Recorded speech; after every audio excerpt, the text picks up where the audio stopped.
Hello, everyone, and welcome to Bottle Street Blues, our Dishonored game here on Restless Barbarian Gaming.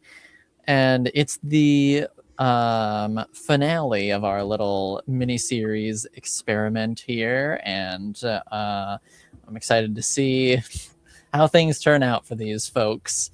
But when last we left off, the gang got some tips from Eat 'em Up Jack, the leader of the Six Ways gang, on where they might go to find this idol that they've gone on a wild goose chase for. And Elizaveta, finding out that Eat 'em Up Jack is actually her long-lost estranged brother, had a little chit-chat with him after the more formal meeting. And while she did that, the rest of the gang went and investigated the Admiral of the Green Club, where the Nameless make their base of operations. Where the Nameless drink. Yeah, where the Nameless drink. And also where the Voiceless drink, because oh boy was he drinking.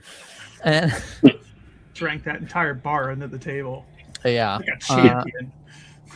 Yeah, really Rosa's favorite person that day for sure. And spoke with the bartender. Rosa found out that yep, she's nameless. Everyone else in that establishment was also nameless. They did, in fact, have the idol, and maybe come back tonight if you want to see it after she talks with the upper management, if you will. And so they drank each other under the table. Caleb doing more so drinking than anyone else, and everyone else struggling to keep up.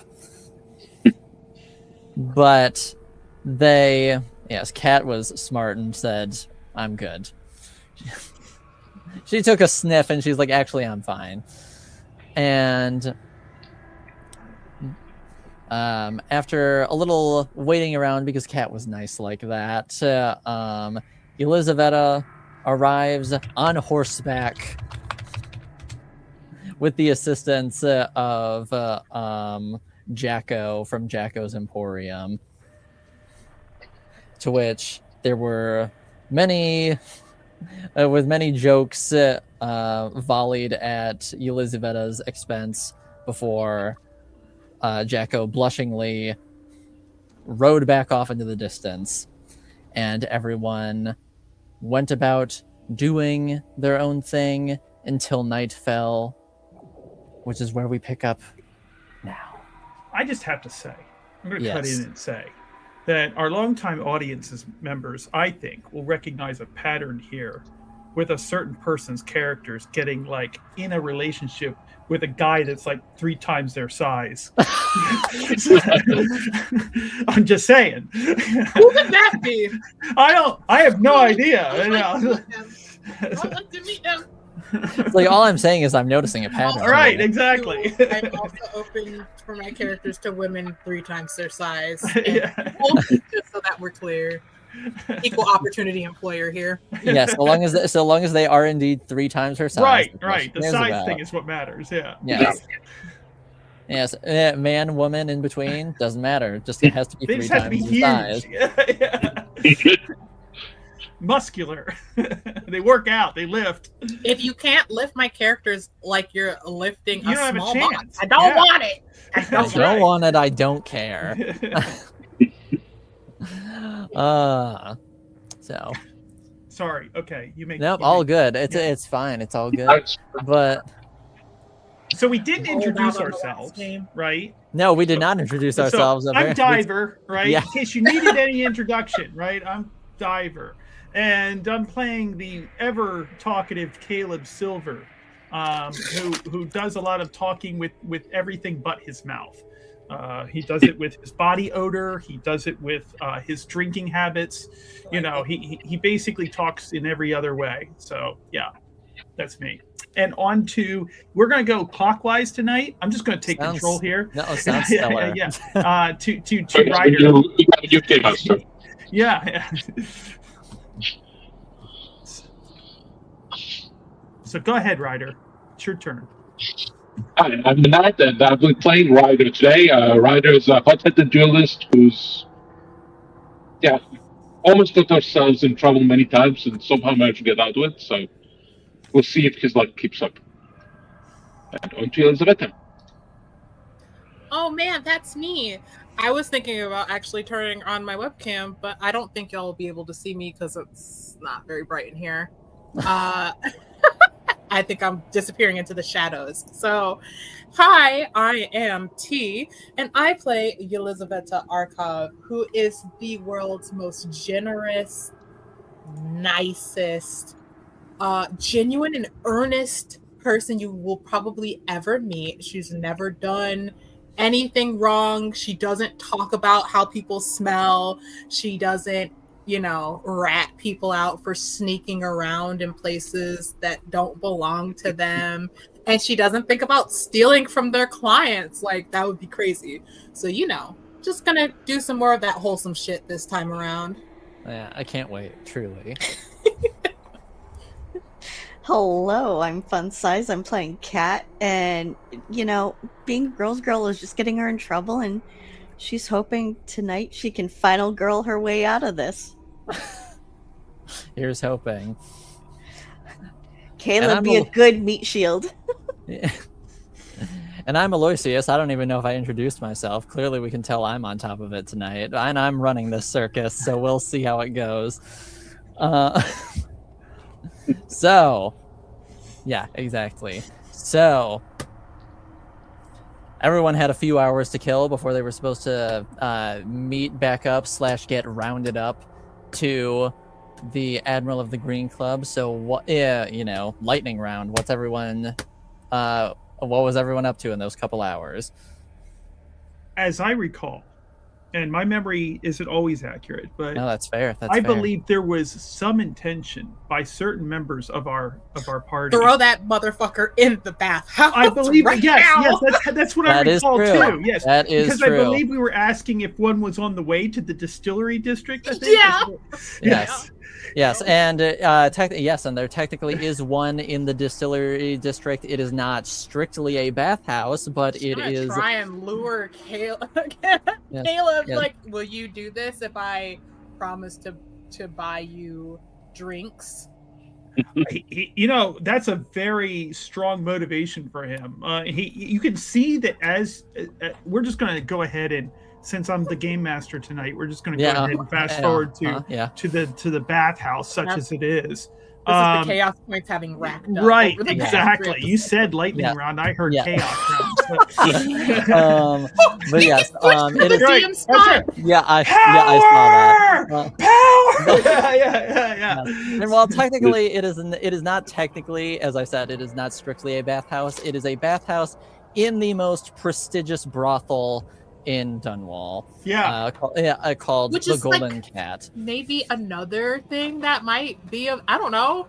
Should be like, I hear there's sexy people in there too. But she wouldn't say it like that, but she'd be like, there's also attendants who are supposed to be skilled and attractive, if that's your thing. His eyebrows go up. And so he's they'll rub you down. Yeah, with soap and water. you had his curiosity. Now you have his interest. So basically, I'll even pay for it. Right. So he's like, you can tell he's mulling things over. Insofar as like he is facing what I imagine to be something resembling a communal bath of some kind. Correct. Yes. And you can tell that Caleb hasn't submerged himself in water in a very long time. So he's a little hesitant. He's staring at the water. That the crust, the shell's gonna come off? Yeah. You don't know. And you can tell that he's pondering this situation for a very long time. As though Caleb's been hanging out with the river crusts for too long. Yeah. And so, it's you mentioned buying drinks, and you also mentioned buying physical pleasure, in all different forms and bodies. Wow. So she said that's available, but she said she pays for bathhouse. Yeah. He heard you saying that you'd pay for it. So he's contemplating this. So he takes one very tentative step into the bath, and he steps back, and looks down at his foot. And already you can see that there's a bit of murkiness to the water now. A little bit of a grime has slipped off. And then he steps back in slowly. And then slowly, yes. And then he gets pushed from behind by Kat. And it just plunges. Honestly, it might be both of them, because the second time that Caleb hesitates, I think that Kat might use her hands. I think Elizabeth kind of plants a foot on his ass and pushes him forward. I was waiting for you to use a steel chair or something, but anyhow, so he plunges headlong into yes, exactly, and flails around for a while. Now the bath is only like 3 feet deep or so. Just like yes, it only goes up to about your waist. Yeah. So he drowned in it into water. Yes, exactly. He's drowning in it, and he manages to flail and like get himself up, and he, in a moment of completely unintentional sexiness, you realize that Caleb has a lot of hair, and so he like stands up and whips his hair back in slow motion. And then we're like, whoa, it's like when they put glasses on the awkward girl exactly. in high school. Oh my God, or take them off. They're like, exactly. You've been hot this whole time. Yes, and it's just slow motion, and he runs his hands back through his hair and everything like that. And then he looks around like a wild animal and immediately starts making for the stairs again. So it's like if Fabio got lost in the woods for like 3 months and then forgot about basic amenities like taking a bath somewhere. I just want to say that as soon as that body hits the water, Elizabeth is like snapping her fingers on her left hand, like, yes, please begin. Yes, and then absolutely. Yes, and then two courtesans sort of just like show up and basically like step into the water with Caleb and sort of like loop an arm, each one like loops an arm around his arms, and sort of like firmly but also like slightly suggestively is like holding him while also just scrubbing him down as vigorously as possible. Yeah, and he at first he's like still trying to make his way to the steps, but then he's like, oh, this is nice, like, okay, and you can tell he's so not comfortable. It's like he is, but he's not. He's just like he's getting mixed signals in his brain right now, and it's overwhelming. He's just like, okay, all right. And so like, it's just like a big cat, just like you don't know whether he actually wants to be in there or not, but he's getting attention and he likes it. So yeah, it's this confused look on his face. I think Elizabeth just kind of elbows Kat and Ryder like, I don't know, when you say something nice and comforting, I'm not going to do that. Ooh, water, so fun, warm, delightful. It's not scary. And you can It's not see that the fair. water is discolored now. It is a different shade. Yeah, the things floating in it and everything. Elizabeth Yeah. goes, please make sure to get his legs. And Some people don't wash their legs, and that's the problem. yes, I was saying then one of them sort of like crouches down and starts scrubbing his legs. She's gonna, Looks down, she's gonna like, tip that motherfucker. She's gonna tip that one. And this probably goes on for at least 20 minutes. Oh yeah.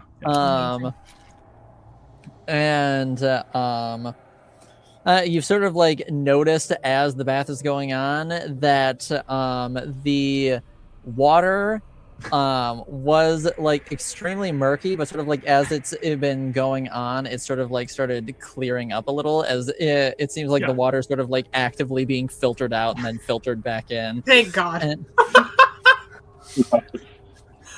Otherwise, I think that would be like I can't help with the job tonight. I have to go home and throw up. Sorry. I'm just thinking. You're saying this is a long time. It's like there's gonna be actual a lot of dirt to build up, right? Oh, eventually it would just cake up. Oil and dirt. Now I'm kind of expecting that essentially maybe we thought Caleb was a little tanner. And in fact, Caleb is actually not very tan at all. It was the dirt.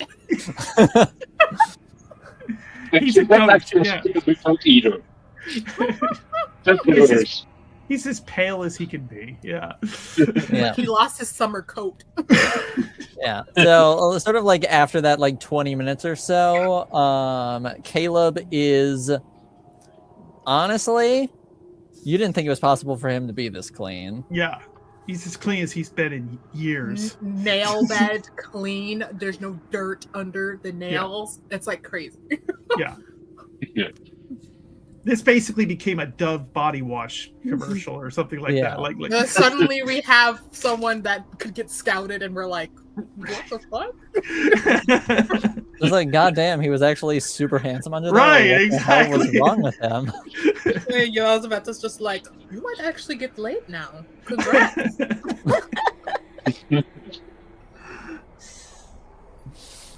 You cleaned up really nicely.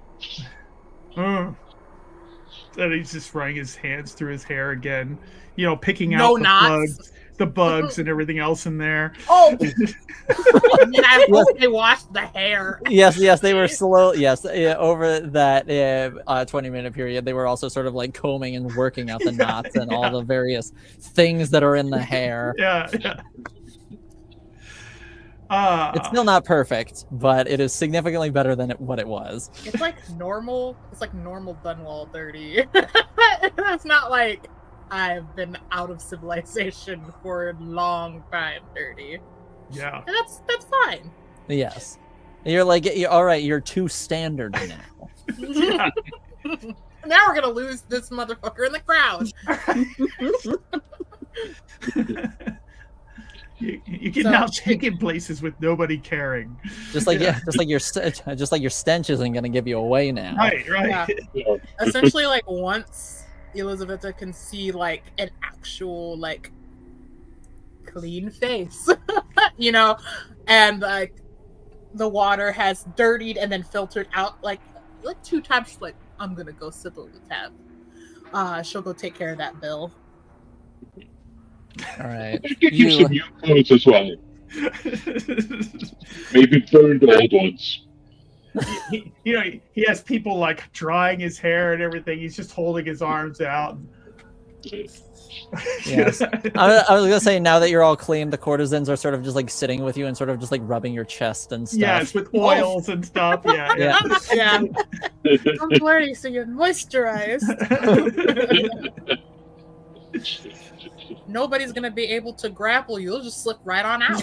That's right. Yeah. One slippery motherfucker. But you go to pay the bill. You meet up with Madame Steele, who is the proprietress of this establishment, and she's like, in my years here, I have not seen a man so filthy. I know. I just met them today. It's absolutely disgusting. To the point where I actually was like, this is charity. And yeah. Honestly, this is contemplating me letting those girls have a bigger cut than normal. I was planning to tip too, so, you know. I hope, well, then maybe I won't have to reimburse them as much. But thank you. They've done wonders. He has a whole face under there. Yes. Well, we do have a reputation for a reason, and I'm not about to let some filthy mongrel man ruin that. Damn. This was like him into that. And yeah, so she will. How much does this run? we can hand wave. Like, we can hand wave it. Money. Okay. We can hand wave it for now. I do, just as an aside, I want to say I think Elizabeth also says, also, just on another note, since you run in a wonderful establishment here, if you're ever in need of some medical help for your girls, I am a practicing doctor, and I do house calls, not business calls. And she'll just kind of vouch for herself she'll just say like who she currently is employed with as a living doctor. She'll say, oh, I'm working under Lord, and I forgot his name because I don't have the note pulled up. Actually, maybe it's on my sheet. 1 second. I forgot.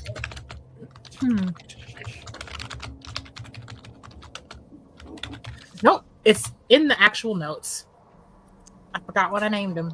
Sorry. But she'll. I'll pull that up, but I don't want anyone. Yes, Lord so and so for the time being, and she sort of just like gives you a nod, and then as she's sort of like filling out her logbook, she makes like an additional note in the margins, and then closes it. All right. I will take that under consideration.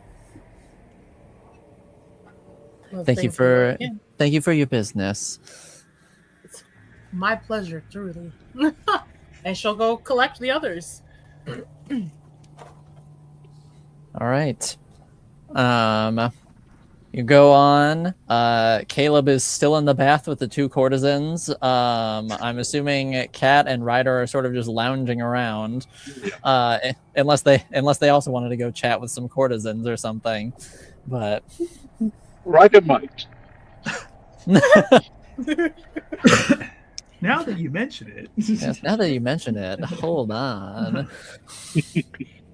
Kat counts herself as working, and that comes on her own time. Fair enough. Right. Ryder, do you go chat with some courtesans? Yes. We have a nice enlightening conversation. All right.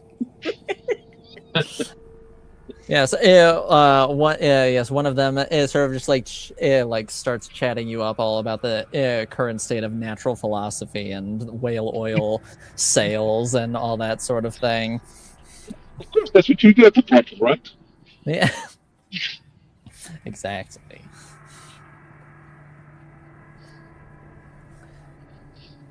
Right, Caleb, how long do you let these courtesans do what they do? Oh, well, yeah, it's going to take the better part of an hour. Yeah, well, I mean, you got time to burn, right? So exactly. So yeah. There are all kinds of noises coming from whatever chamber they've secluded Caleb in. Yes. We'll say that you were just due to the placement of the bathhouse area, we can say that they sent you to the steam room. Yeah, the steam room got quite steamy, and so yeah, it's after an hour, they come out, and it looks like they got to work out, and he comes out looking a million times better, feeling a million times better, and this is the best day of his life for a while. So yeah. He's happy. He's smiling. Nice. My God, it's like getting an oil change. That's exactly it. Yeah. But this time Ryder's finished and he's sitting there waiting for Caleb and wondering who this guy is. He's just, the hair is oiled and his body is smelling of like more pleasantness now. Like, there's I don't know what kind of oils they put on him and everything, but like lavender and like nature, but like nature in a pleasant sense. Right. He comes out smelling like fucking lavender and lilac. Right, exactly. Yeah, just flowers. And smoking a cigarette. Exactly. So yeah, he is a brand new person now. And wow. And he's just smiling, like in a way that you've not seen him smile. He's just like, big dumb smile on his face. So yeah. Love that. She's gonna whistle, just like they did a good job.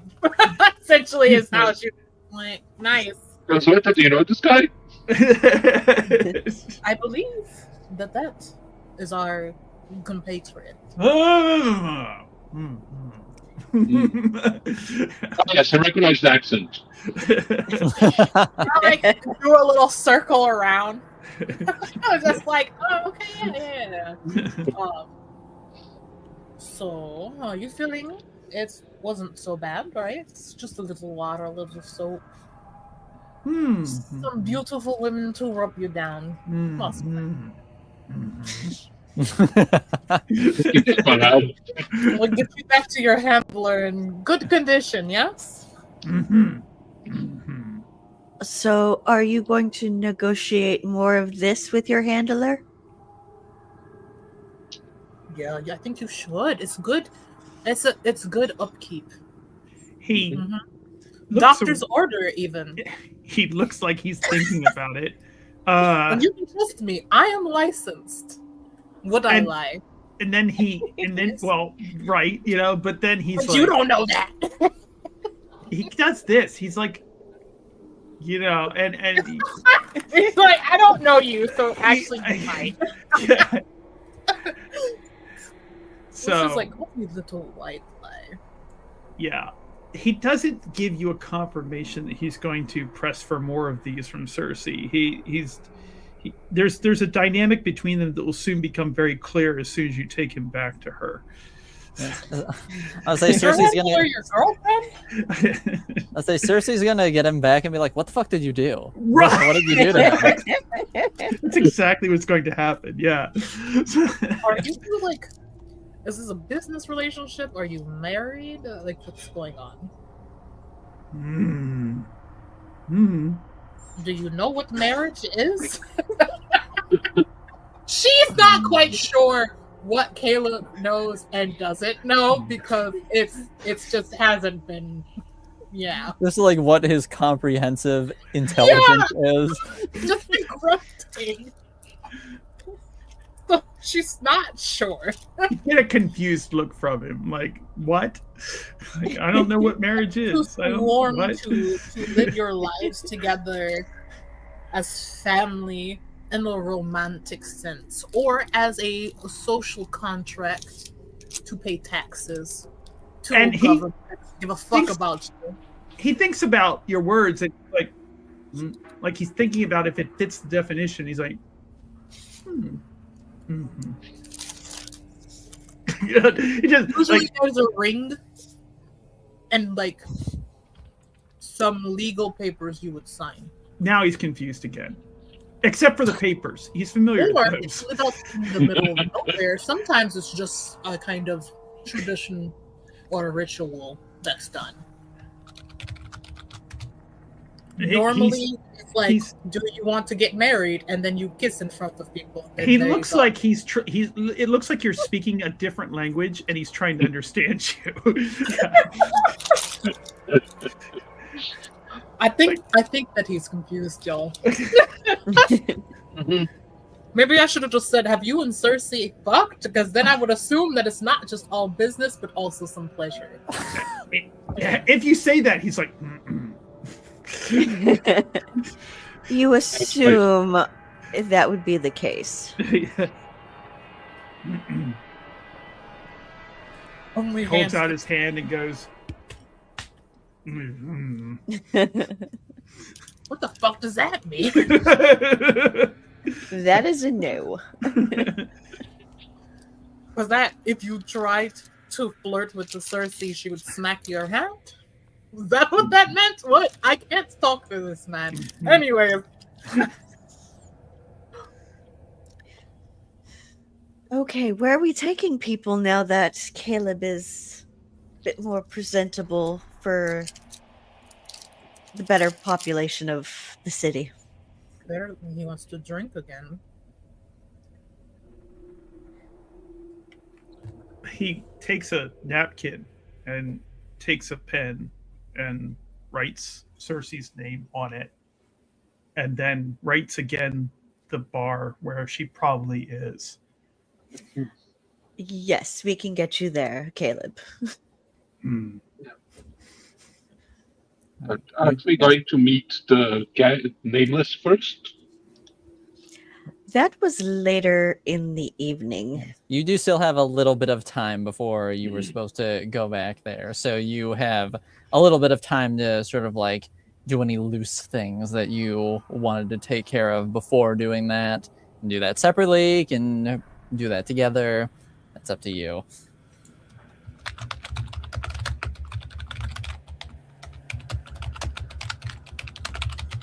Would I be persecuted if I went back to that shop? I'm just kidding. I'm kidding. Oh, back to Jacko's? Just joking. I'm so joking. She will go home though, just to go take care of her other job. She's gonna go check on her. She's gonna go check. I don't want to call him a patient, but yeah, she's gonna go check on him. Her little guinea pig.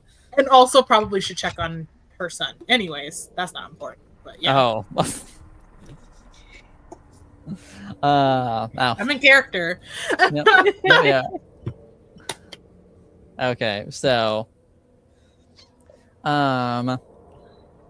Caleb, Kat takes you to the Black Friar, which is like a pub that Cersei is waiting for you at. Elizabeth, you get taken home. Ryder, are you doing anything? You sort of just like hanging out with Kat while she's dropping people off? I might just head home and say hi to my uncle and own a sword because I have a feeling I might need it. Very fair. Some sound reasoning if ever I heard it. Right. And Kat, after you finish rounds of dropping people off, do you do anything or do you sort of just... She's going to find a way to grab a bottle of booze and then go to the docks and see if Joan's there, hand him the bottle and go, so much worse if you don't see me. Your friends from the other evening took me out. And Joanne's just like, that's not fucking ominous at all. Yeah, when your death is nameless. And she'll just walk off. And he'll sort of just stand there, just like staring before taking a long swig out of the bottle you just gave him.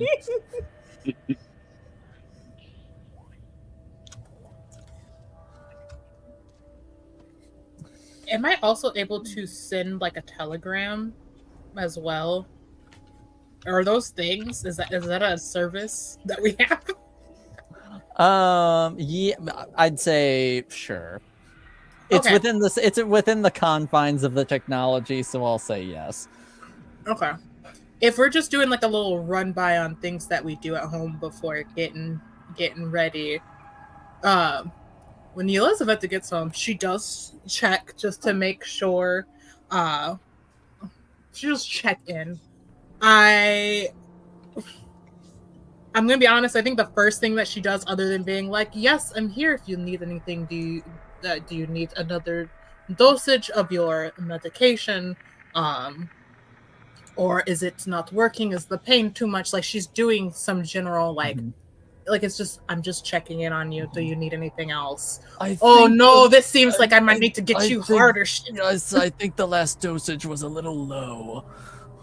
Don't say. Okay. Well, I will go and I will see if I can mix up something a little bit stronger that will also help you sleep better through the night. I want you to be comfortable. Thank you, my dear. And then, as she can't wait to get out of there, she's like, whatever on this shit. This is just like her income, okay? I mean, her lodgings and her income. I cannot stress she does not give a fuck about this job. She then, instead of going to see Dima, she then immediately goes to her study, like her room in the study that she has attached to it for making her medicines. She keeps the study locked. She goes in the study, and you wanted to know what I was going to do with the poster, right, of our boss? Yes. So anyways, I don't know if I need to make a roll for this. She's going to essentially make a copy of the wanted poster. And this is not weird, except for like, why do you want this? But then she's going to, once she has made a copy and including the notes of like what he's wanted for and all of that stuff, and she's gonna just like, you know, little notes that she has about this boss and like his. Then the second that they talk to, there's a there's like a board, and she flips it over and she just has information on different people that she knows as like they have some stake in the game. And okay, she has all right pictures and notes about people. She puts him on the board. All right, if you're making it like an identical poster, then I would say make me a tinker carefully roll. You got it, boss. Yes. I was gonna say if you were just sort of like jotting down the information, then I wouldn't make you roll for that. But because you're trying to make a duplicate, I'm like, okay, this is a roll. I got 2 successes. 2 successes. All right. So you guys get a momentum. Yay! And you now have a. She got his nose right. Yeah. It's been broken a couple times, so you know there's the minute details there. But yep, get it all copied, sort of plaster it up on your. And then she just has like thumbtack and string board. Smuggling occult items.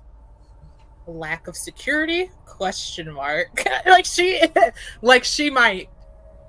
she might be like, oh, it's good to know the ins and outs of their security in case I need to do something. So anyways, once that's done, she takes the real one. Okay? She's gonna just carefully fold that up. She's gonna put it in an envelope. She's going to also write. You're gonna put it in an envelope. Well, I don't know what you said telegrams are a thing or not. I mean, they are, but this is a big poster. Are you folding it a bunch of times? Oh, it's a huge poster? Yes, I was like, it's like this big at least. So you need a 2. She will. Was it a folded originally? Are there any crease lines on this poster? I mean, it's had like some wear and tear. I wouldn't necessarily say she'll just roll it up carefully then. Okay. And then twine it. And then she will include a note that just says, she's just going to... No, she's going to say nameless. And then she's going to say like time. just so that they know, because this could go sideways. So it's just like a, hey, heads up. We didn't get a chance to come back and be like, we think these are the people who did this. But if something goes wrong, I'm sure that they still want to know, like, what the fuck's going on, because they still have to deal with the client, right? Yeah, because then they'll be like, 5 of our people just disappeared out of nowhere. And fucking died. Yeah. So this is kind of like a, by the way, here's some very juicy information you're going to want to know in case we die. And she'll give the poster back. So she's going to send that off. It's still great.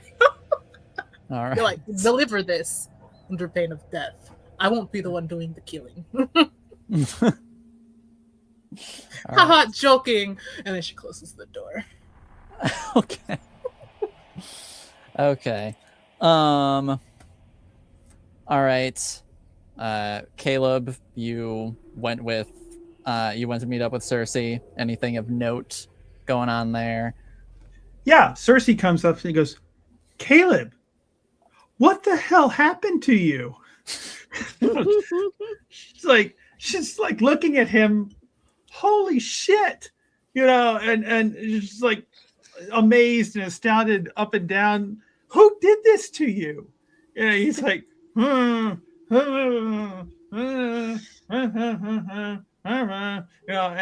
she says, okay, so Elizaveta, okay, and Kat and Ryder, okay, and they shoved you into a bath, and they assailed you with courtesans, and assailed him. They assailed him with courtesans. You had no choice whatsoever. They didn't even ask you, like, and she says, my God, you've lost all of your machismo and your special aroma and everything. It's all gone now. Like, your whole personality is just left. And it's like, all right, so Cersei's a freak. Is yeah, and he's just, he's bowing his head, and she's like, you know what? I'm not angry. I'm just disappointed. And she says, we're gonna have to do something about this, but frankly, this is too much for me right now. And I got to deal with it. Did you do the job at least? And he's like, and she's like, you're doing it tonight. And she says, okay, do the job, and we'll forget this ever happened. Okay. I guess I'll try to come up with some explanation as to why you smell like an actual human being. And so, she's like, fine, I'll take care of it. Don't worry. But it's coming out of your part of this. Okay. He's like, And so she's like, okay, well, go do your thing. Don't die. Otherwise that'll cost me too. I mean, no normal size plot is going to fit you, all right, and then I'll get to ship you back and everything. Just don't die, okay? Yeah. She's like, okay, well, I'll be waiting here. You don't let them do that to you again, okay? You have rights, all right? And he's like, well, go ahead. I'll be here. Make sure you're okay, And he's like, and then he turns around and leaves. So that's the whole interaction. He will wait there Cersei until Cat. Fucking wild. Yeah. She is. He'll stand outside the place and basically wait for Cat to come back. She'll be by as soon as she's done. Yeah. She has nowhere else she wants to be, and she doesn't like sitting alone. Yeah. If she's going to die, he'll try to. Yes, exactly right. Yeah, the shadow of death lurking, looming right behind her at all times. He'll be sitting there trying to look as nonchalant as possible, still smelling like lilac and lavender. Kat will hand over a bottle that smells like woody, like leathers and stuff. So is this a bottle? This is a bottle of like Cologne. cologne. Yeah. So he just kind of like, smears himself with it or whatever. He doesn't really know how to use the bottle, and it just kind of dumps it all over himself. And then he hops into the carriage. All right, off into the carriage. You guys head on off. You pick up Elizaveta or Ryder first. Whichever one is first, well, farthest away before going the way they need to be. All right. Ryder, remind me, what district are I live in the bottle district, so okay. And Elizaveta, what district are you in?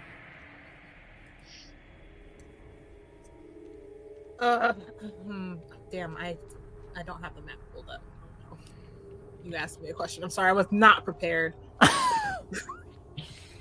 Where's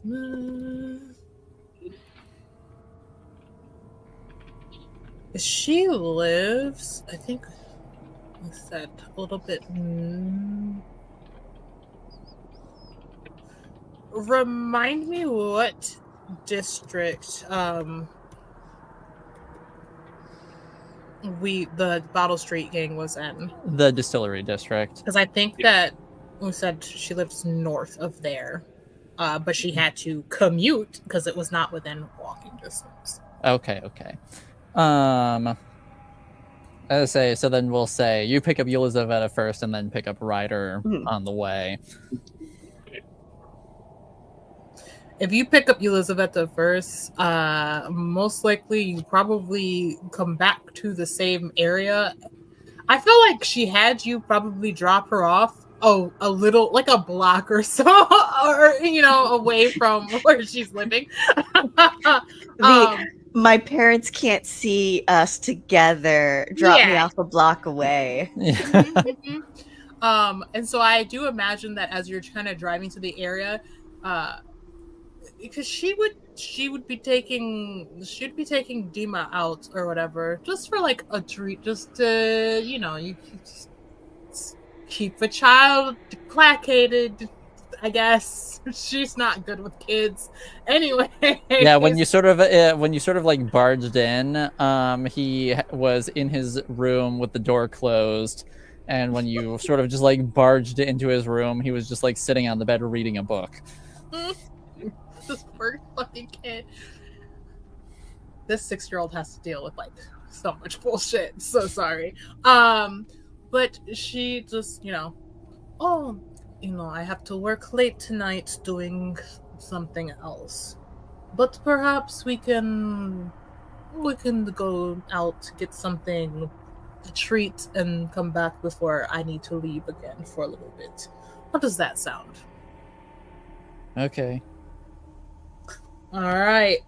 She is going to take Dima out. I imagine Kat probably comes into the area. I am thinking that she just happens to see them kind of walking I would back. say so, yes. Yeah. So you see Elizaveta walking, and she is holding the hand of a small child. Kat's not gonna say a thing. She's gonna let people do what they need to do. Just watching from somewhere. It's like, oh, hey, there she is. Oh, wait. She is people watching and waiting for people. She is used to trying not to be seen and not be heard with her other job. Mm-hmm. Caleb is peeking out of the carriage, eyes wide. Noticeably? He sees a small human being. He's like,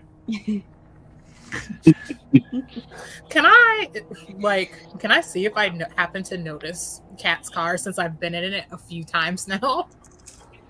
Sure. Make me a study swiftly roll. Okay. So that is going to be... What is my swiftly?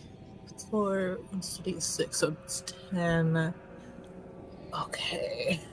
And then it's a study roll. Alrighty. Let's see.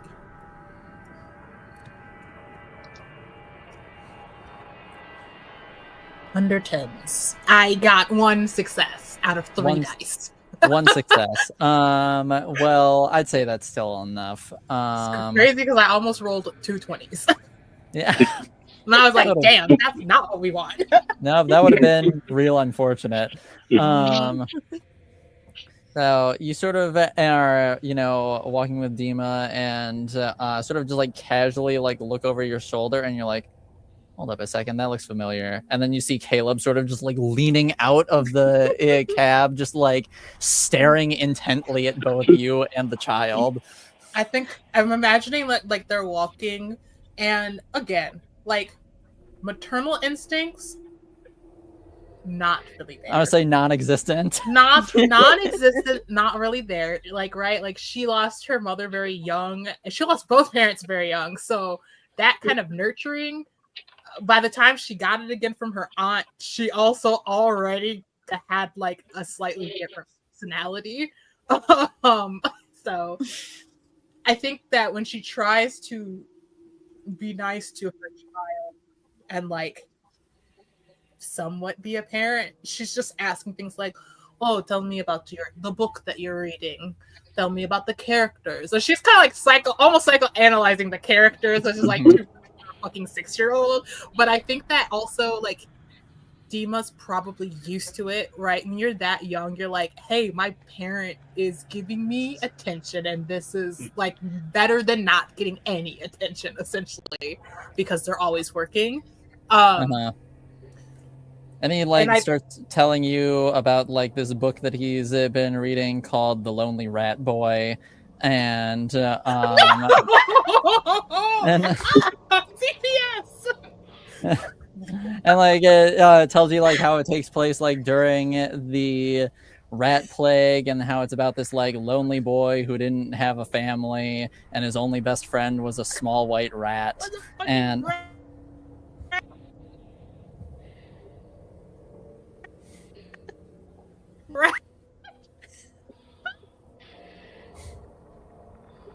Can have a pet rat? I need to know. Is this like, oh, you like this kind of because it's like you. This is your life. I mean, it is this kid's life, but yikes. But Elizabeth just nods. It's just like, oh yes, loneliness is very strange. It both is an emotion that is. It is normal within human existence. You're at some point always going to feel lonely, and that can even be when people are around you. And obviously you have she doesn't say mother, she goes, parent that works quite a bit to provide. And so I'm not here very often, so perhaps you find some similarities between you and the main character, yes? Well, when I'm done... I don't know. I just like the story. Am I gonna read this kid? Are you lying to me? No, I don't think she cares enough to dig deeper into that, unfortunately. Somebody save this kid. Oh my god. Well, but, the story sounds very, very interesting. And perhaps you can talk about it with your uncle if he happens to stop by at some point soon. And he sort of like looks up at you like quizzically and with a bit of confusion, because you've like never mentioned an uncle before. I think if mentioned, she was just like, well, I had the brother and he's dead. Like that's what she said. Yeah. Okay. So then in that instance, he probably interprets that you're gonna try and have him talk with a ghost or something. Which, listen, maybe that might be canonical. Who knows? We don't know unless we continue with this game. However, Elizabeth is going to say, so remember, you once asked if there was any other family in the city. But obviously, my parents are dead. And my aunt, my mother's sister, also passed away, unfortunately. And then my brother thought he was dead. He's not dead. Isn't that great? What do you mean? I happened to meet him today. I did not know he was alive, and it seems he's alive. Small world. Well, that's cool. So perhaps you two might get along. He's a little bit, I think he would get along with a smart young lad. She's kind of squinting as she says this. She's like, how do you compliment a child? This smart young lad, precocious. I think you two would get along very well. And then she peeps Caleb staring bug-eyed out of his car. And she's like, I think you two will get along very squint. Well, look. And then she clocks it. Yes, I was like, and then he sort of like turns his attention to where you're looking because you just stopped.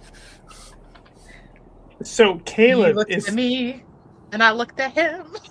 Yeah, Caleb is exactly. looking at Kat at the same moment and just like shaking his head like, you know, this is the worst parenting ever, you know. And Can you hear her? Yeah. Are you like, confident? they don't need to hear. They can see. It's visual, right? You know, so it's just like the conversation's going right. The kids' expressions, the way their body language is, it's just even. It's just writing on the wall. Like it's not even. It's not hard to discern, even somebody like Caleb. So he's just like looking at Kat and going, we gotta call CPS. Yeah. Cat's like, I think a wild animal could do better. And Caleb nods. Caleb nods. He's seen wild animals do better. Or maternal instinct. Yeah, that's true. So she pauses. She's looking. Or she blinks. And she's just like, put your hands on my shoulders, Dima. As soon as he does, she hoists Dima up with her left arm. Mm-hmm. And she starts walking home immediately. She's essentially like, they don't get to look at this child, and they don't get to speak to this child, and I'm going to ignore the fact that I ever saw them. Yep. So Kat and Caleb, you see Elizaveta as soon as she clocks you two, pick up this child and then basically just speed walk away. Kat's gonna turn to Caleb and go, "Did she steal a kid because she wants to marry her Prince Charming?" And Caleb thinks about this for a moment and goes,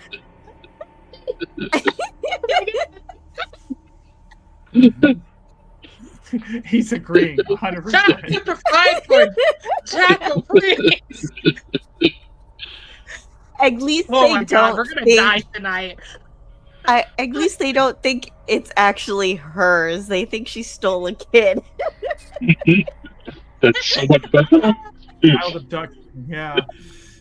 She's going to drop Dima off at home. And then she will say, don't forget to finish the equations that I gave you to work on. But if you don't finish all of it tonight, don't stress about it. We can go over it tomorrow. She doesn't say, if I come back. Uh-huh. And she's like, and if I'm unavailable, your uncle will help go over that with you, but I will be back. Probably. Anyways, good night and be good, okay? And she's going to pat. She was gonna pat him on the head. I'm just gonna pat him on the shoulder. This is so bad. I feel so bad for this kid. I'm just gonna pat him on the shoulder and say, good night. We all This feel is bad much- for him at this point. Yeah, this is as good as this kid's getting right now, unfortunately. I'm so sorry. Good night. Me too, I'm gonna cry. So anyways, And then he just emotional wanders back abuse to his aside, Well, neglect aside, to finish the lonely rat boy. and she's gonna pretend like none of this ever happened. She just changed real quick, and she's gonna go back. And just be like, "Oh, you've arrived. Hopefully, you haven't been waiting here too soon or too long." Did you steal a kid so you could impress your Prince Charming? Kid? What kid? What are you talking about? You know, if you need it, I know a few places that would nurture him. Sorry? She gets in the car and she's just like, what are you talking about? Nurture And- who? Caleb is just sitting there staring at her, going, He's thinking, I've seen wild dogs with more maternal instinct. and he has seen wild dogs with more actual literal wild dogs. Yeah. I'm not sure this one can shake their head at me. You're also not adhering to any of society's standards, so Me? What? Unfortunately, I don't speak that language quite yet. I'm gonna need a little bit more time to be able to decide what you're saying. But yes, we are needed somewhere. She just she's not trying. She's not even feigning ignorance. She's just straight up like, I don't know what you're talking about. Just that's full it. on, just gaslighting them. Yeah. Yes, girl boss. Get keep. Gaslight. It's her live, laugh, love. You know. Cat's just gonna keep moving. How's the friend that you were kind of flirting with, kind of not flirting with, who didn't watch the ship carefully and it got, broken into, all that? How's that go? He looks at you, and then he folds his arms. Come on, Cat! You don't have a friend that watches ships that she knows of. And she's just gonna say he was given a warning on what might have happened, and if he doesn't see me, what might have killed me. Okay.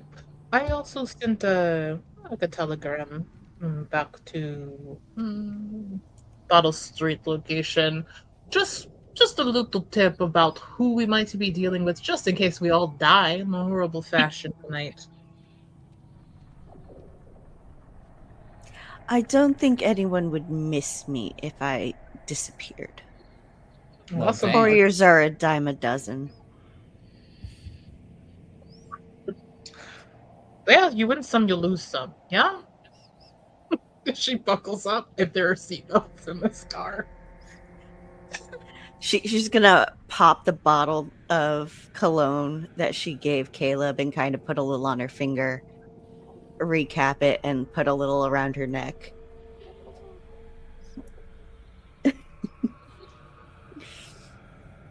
And she's just gonna drive She's to go gonna pick look up Ryder. between Caleb and Kat and be like, "Oh, matching snacks. Oh, I Yes. understand." But you never asked where she got it in the beginning. No. Listen, that's to me. Yeah, this is interesting. I can't wait to see how this unfolds tonight. Well, in case we all die, it wasn't that bad working with any of you. Caleb, I hope you can look over being pushed into a bath. He goes, Yeah, he's it's just kind of like your thing with him. Like he would say it to you. He would never ever do this in front of Cersei. Yeah.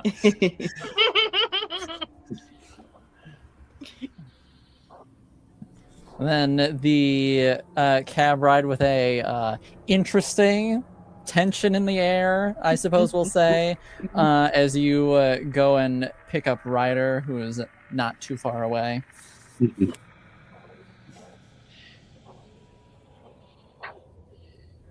Ryder picks up on the weird vibe and doesn't say anything.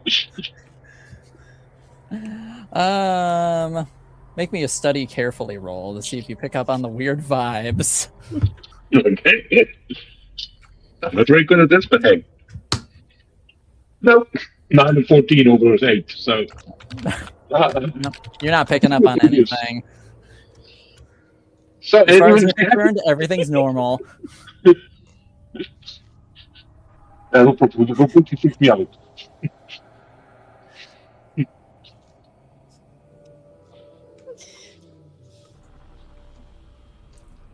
And then you all drive to head on towards the Admiral of the Green Club. I imagine that everybody else has their secret understandings, and Ryder's just there going. Just like had a nice talk with my uncle. Yeah, it's all good. Life's okay. Caleb is smelling better as time goes on. Yeah. It doesn't require a constitution check to remain in the carriage with him. Or a gas mask. Yeah. So as we're driving here, I do have to wonder. I think, at least in my case, some of us seem a little bit more suited to combat than the rest of us. I have a little bit of some knowledge about weapons. I don't really use them very often in my line of work. Unless you count a scalpel to cut someone open, but that's about it. Oh, or a bone saw. There's that. Well, I'm pretty good with a blade, and I don't care, but think you can take care of yourself. He pulls out. You're not quite sure where this comes from. A Tom gun. Pulls out a giant sleeve. Yeah. A giant crossbow. Like it's just like this crossbow appears like from behind him, and just like it's considerable. It's a fairly big crossbow. This looks like something you might harpoon a whale with, and so yeah, he's like, and then from somewhere else, again, you can't ascertain exactly where, he holds up what appeared to be 3 explosive devices, ordnance of some kind, and he's like, and so he's like, he's very confident in his ability to do damage. Yeah. Well, I can confidently say that unless you suffer a mortal wound, I can get most of you back in working order if things get a little bit nasty. However, if you suffer like a gut wound, you're dead. There's nothing I can do.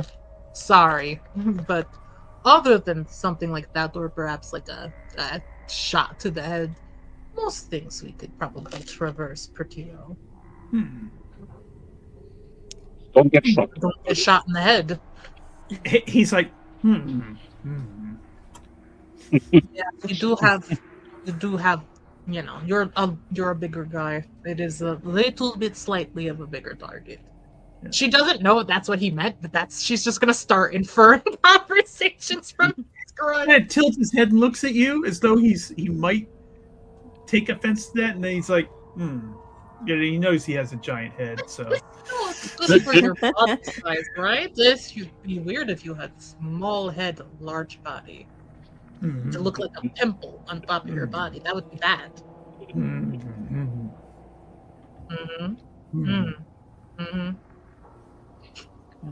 And before long, you are outside the establishment. Typical Ryan's just as awkward grunting in the back.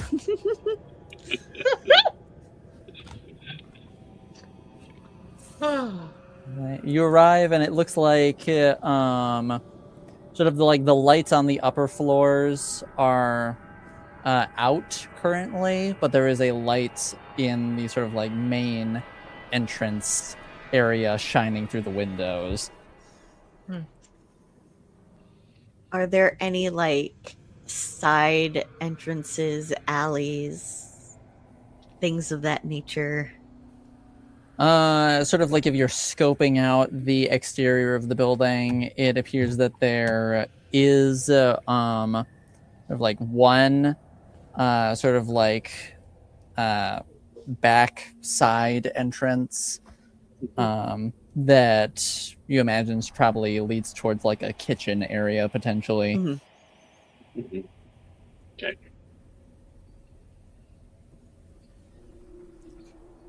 So how are we going to do this? Because I think they're probably expecting us.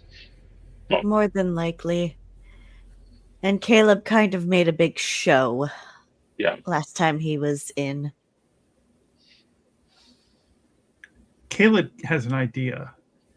So it's possible that the roads here are not entirely paved. For this district, I would say yes. Okay. Or at What the very least, there's sort of like, sort of like cracking in places and that Right. sort of thing. Not the most upkept. That's what I thought. I mean, even in modern first world developed countries, like our road systems are not properly maintained. So we're talking about dystopian, steampunk city here. That's Yes.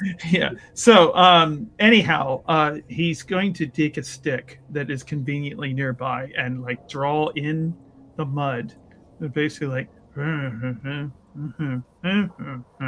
what he's drawn is like the box or a square that basically is representing the place, and then he draws an arrow leading out from the square, and then a bunch of X's around the arrow, and he's and a bunch of arrows coming in on those X's.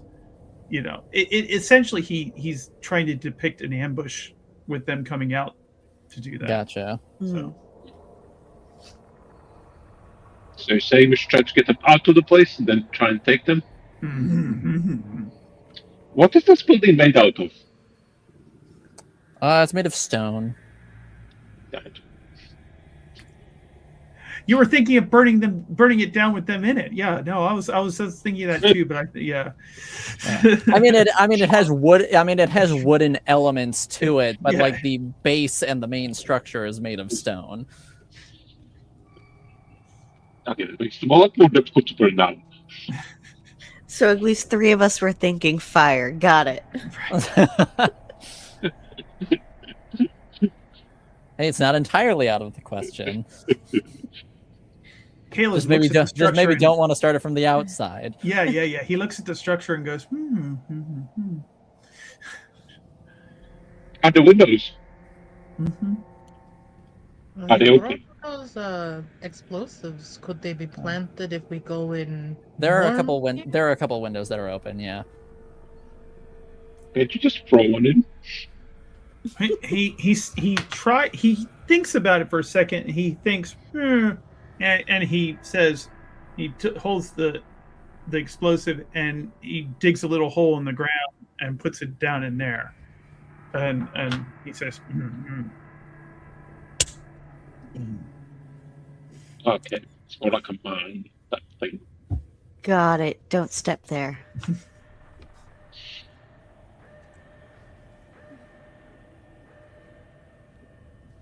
So now he's like standing by ready to take up a position and also set the mines if you want him to.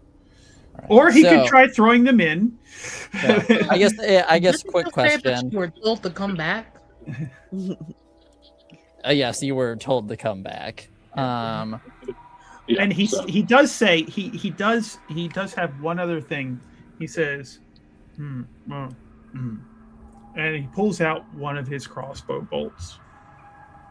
And this one has a little fire depiction on the tip of it. And he's like, mm-hmm. Mm.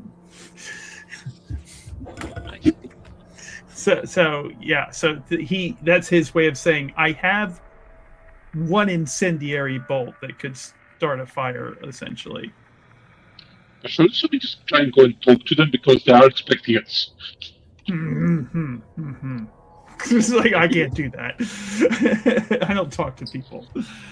I can do that. I think you boys were a little forceful earlier.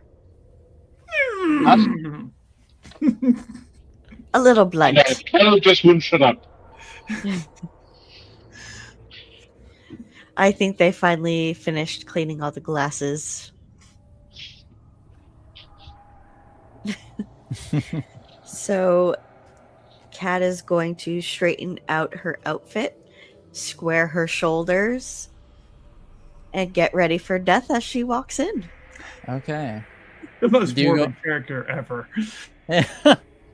She's like, no one gives a shit about me. It doesn't matter if I die. So, Kat, do you go in alone, or does anybody go with her?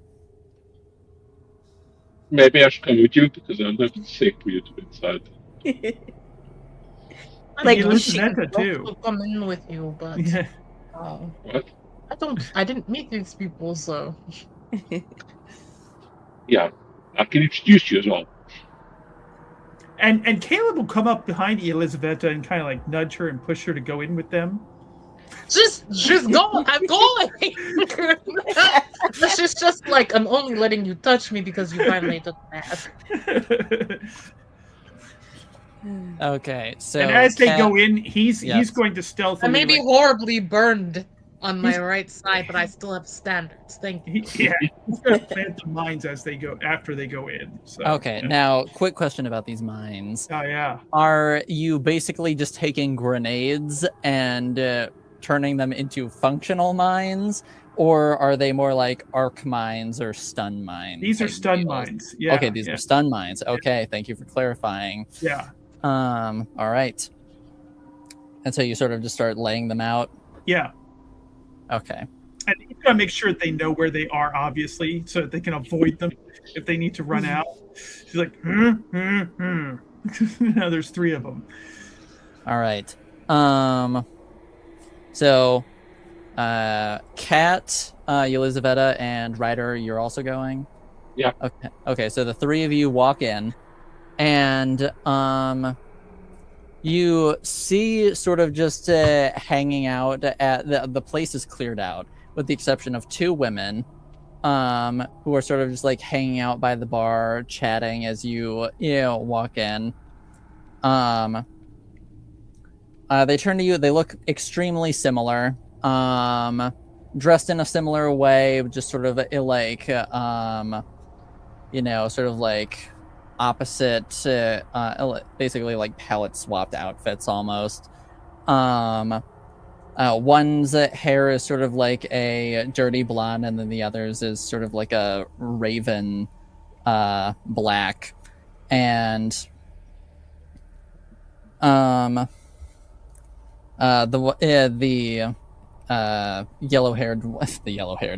blonde-haired one sort of like speaks up as they both turn to look at the 3 of you enter and say, "Oh, look at this, Orma. They're here." It seems so, Ari. And they both sort of like step away from leaning against the bar to sort of turn to face the 3 of you. So glad you could make it. So glad of you to have us. Yes. And the black-haired one, Orma, she sort of like pulls something out from behind her and then places it on the bar. And this appears to be the idol that you have been looking for. And she says, I hear you've been looking for this. There was a courier order put out to retrieve it, yes. I see. And what do you want in exchange for it? What do you want in exchange? You have the upper hand here. That is true. How much are you willing to pay for it? Considering who it was supposed to go to and a very good mouthpiece, we could probably get just about anything for it. Yes, she's putting Cersei's reputation on the line.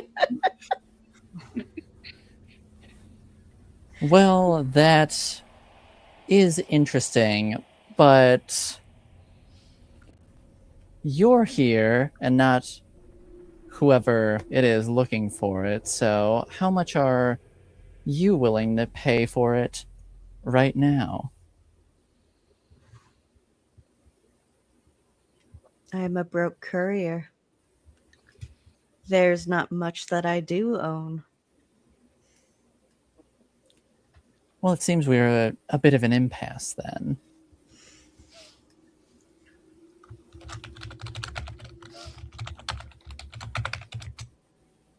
And Orma sort of like goes to like pick the idol back up. And to offer, I mean, you'll have the goodwill of the Blue Street gang if you return our whale thing.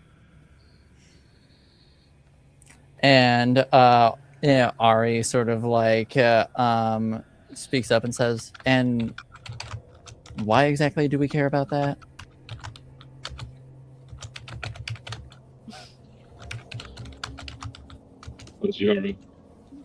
Because you want to work with us, because in case we want to work with us on your projects. I mean, what are you working on at the moment? We can courier stuff into the city and that you might be interested in. Oh. From what I know, our group's experiences don't exactly overlap, so I feel like there's little we could assist each other with, at least to my knowledge. But There is one thing that I can offer. Orma sort of speaks up and says, "Oh, A little less theatrics the next time you go to the docks. I can help arrange that."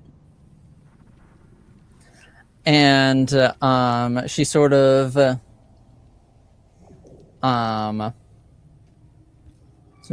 intriguingly, it was sort of like intrigued. She sort of like props her elbow up on the bar and says, "You would help arrange so we could rob your own people?"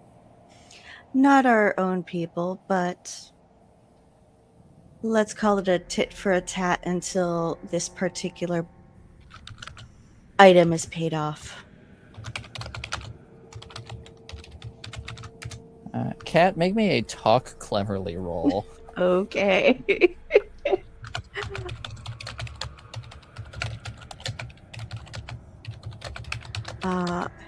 And momentum would add an extra.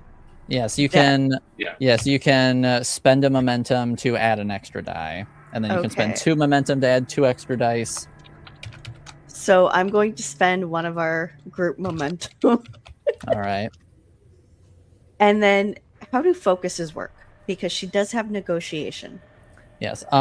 It means if on your die you get the total number of your focus. So, like, say if your focus is 3 in negotiating, if you get a 3 or lower, that counts as a critical success. Okay.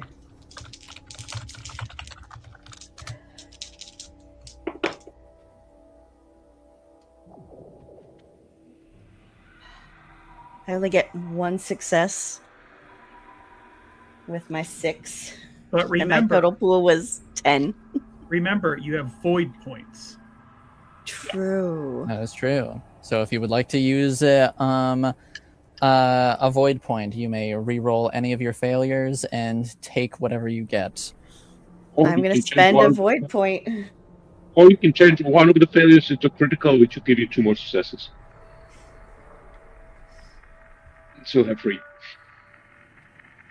I'm going to change that to successes then.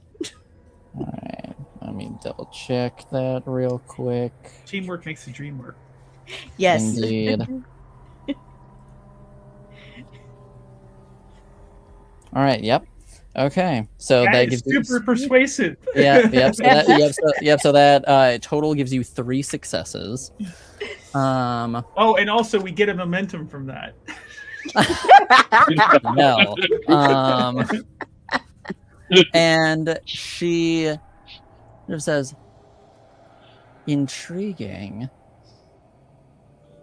And I do genuinely mean that. You are fascinating. But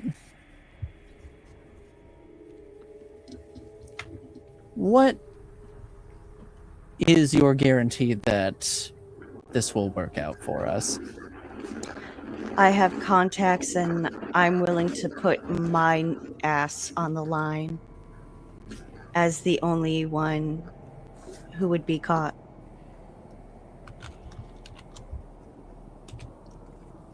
And Ari sort of speaks up and she says, out of curiosity, why are you willing to do that?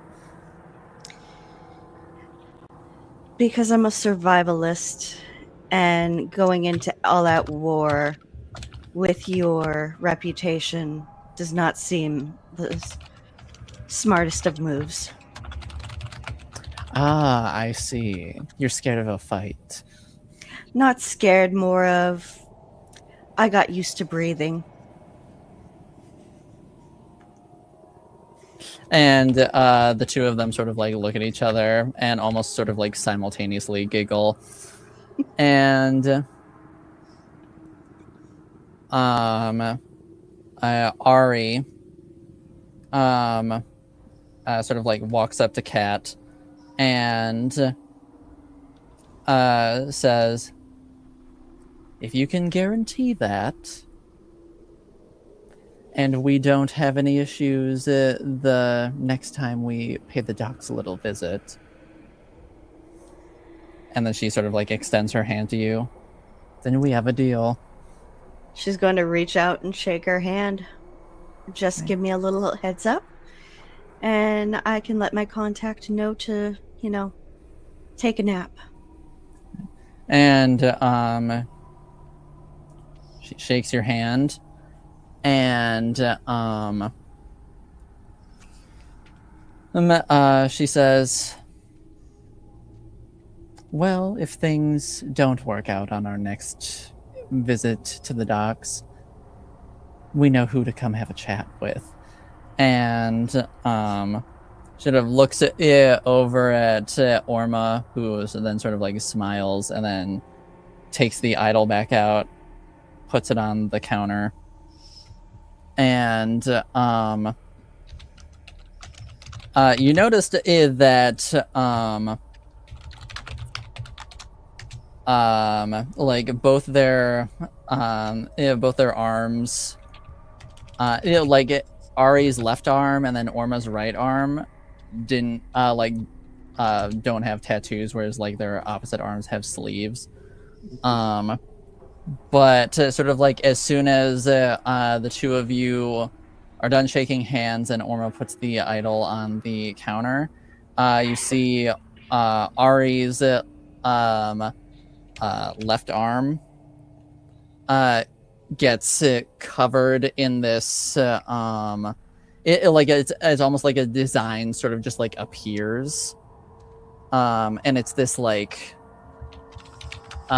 basically like winged tentacled creature that sort of just it appears as a tattoo on her arm.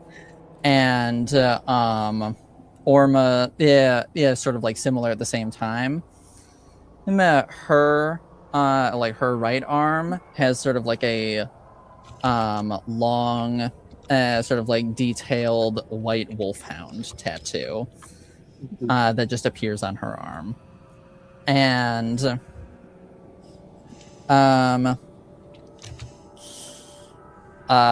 Ari just says, I'm glad we could work this out.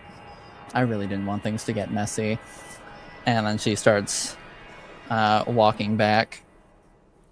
And yes. May I study these bitches?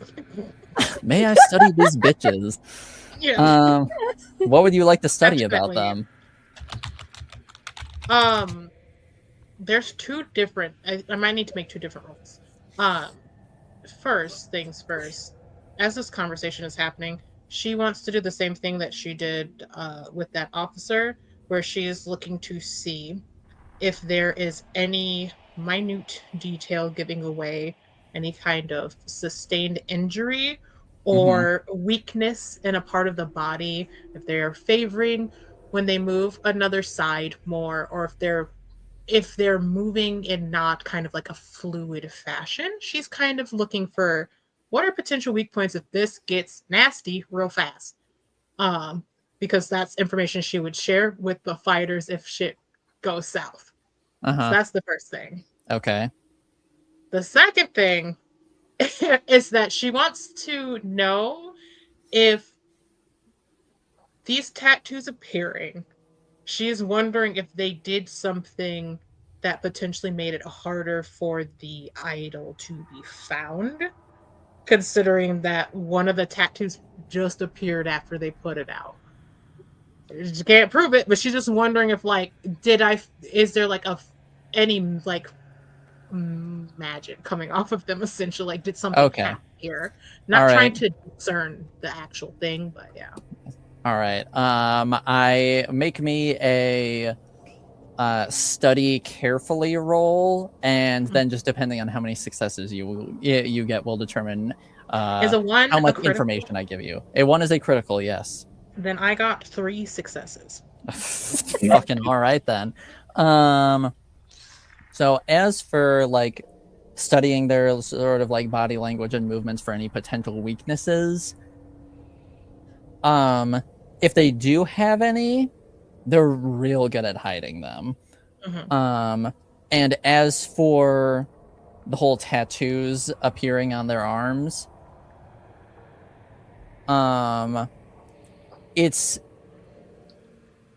you sort of like get a vibe that it's less that they were like actively doing something, and more like they were recalling something that they already had done. Oh, yeah, so like they did something before. Yes, they did something before. They're handing it over, they're taking it back. Like, okay, here you go. Oh, so we possibly got rid of a trap. They're gonna like, and you touch this, and my tentacle monster will eat you.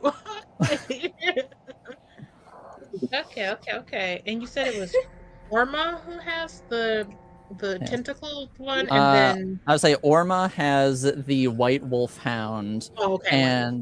And Ari has the sort of like winged green tentacled creature that doesn't like really look reminiscent of anything in particular. It's sort of just like it's, I guess in a way it's sort of like a somewhat reminiscent of the statuette, where it's like it looks generally animalistic, but it's not looking like any specific known animal.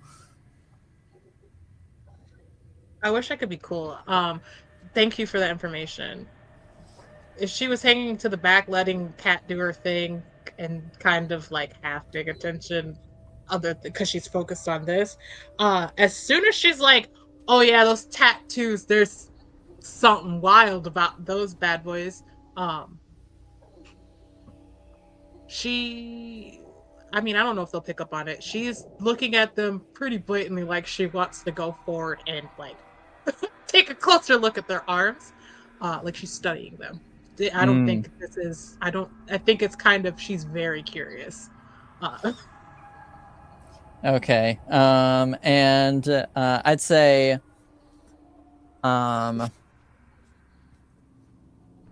takes off her mask and puts on the fucking the magnifying monocle, and then just like click click click. Yeah, like that's what she's doing. She will take that mask off to do that. I was gonna say sort of like as Ari is walking back towards Orma sort of just like notices you staring, and Orma just says, "Sister, the masked one is staring at us." The masked one is, but she takes it off. Yeah, it's like the masked one is staring.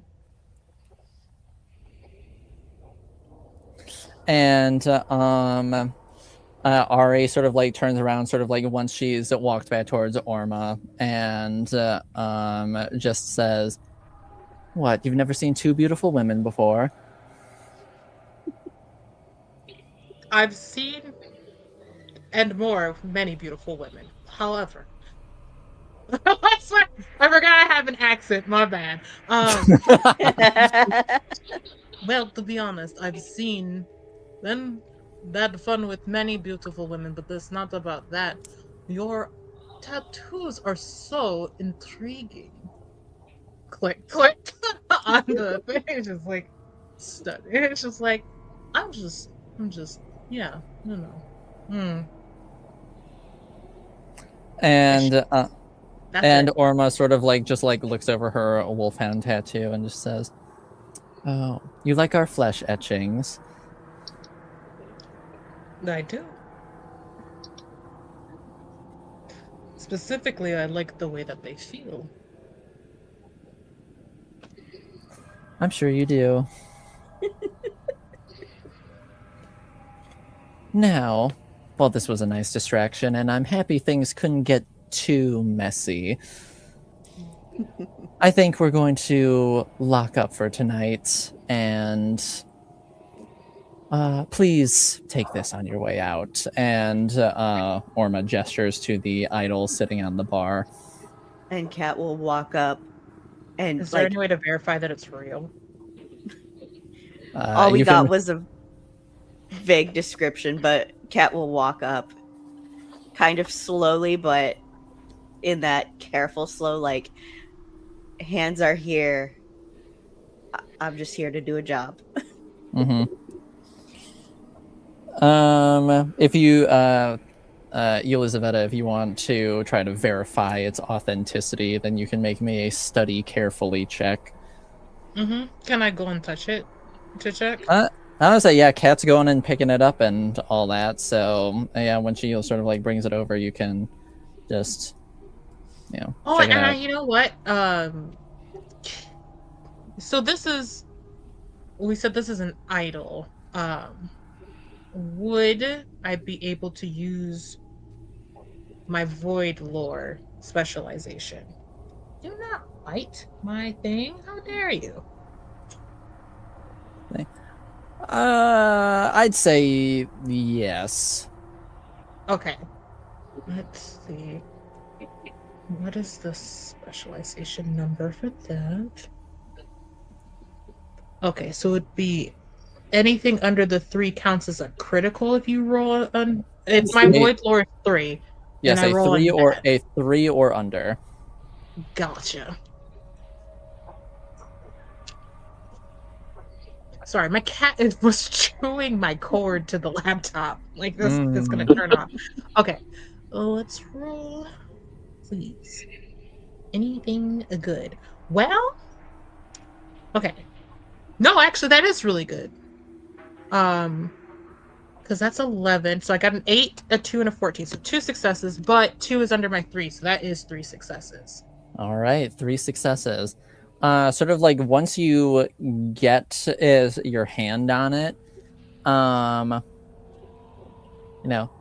you can tell it's like the genuine article, and sort of like once you actually sort of like touch it, you can't tell if it's you or the idol itself, but because you just get so excited when it comes to things of this nature. But you feel like you can almost sort of like feel the idol almost sort of like thrumming almost, like as you touch it. Mm-hmm.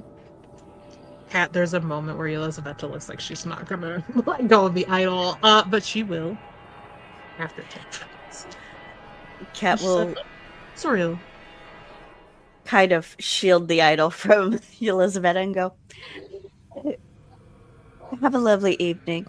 And she'll start directing everybody out. You as well. And then like Orma says, and then Ari says, it's been a pleasure. We could still It kill him. has. Out of character, we could still kill him. We won't. Y'all won't like. Caleb's got mines. We could blow this place. We could blow this popsicle stand. We could, and they got rid of their trap. They got rid of their trap. We could do this now. We could do it on the outside now once we leave. Anyways. Yay for Team Morbid.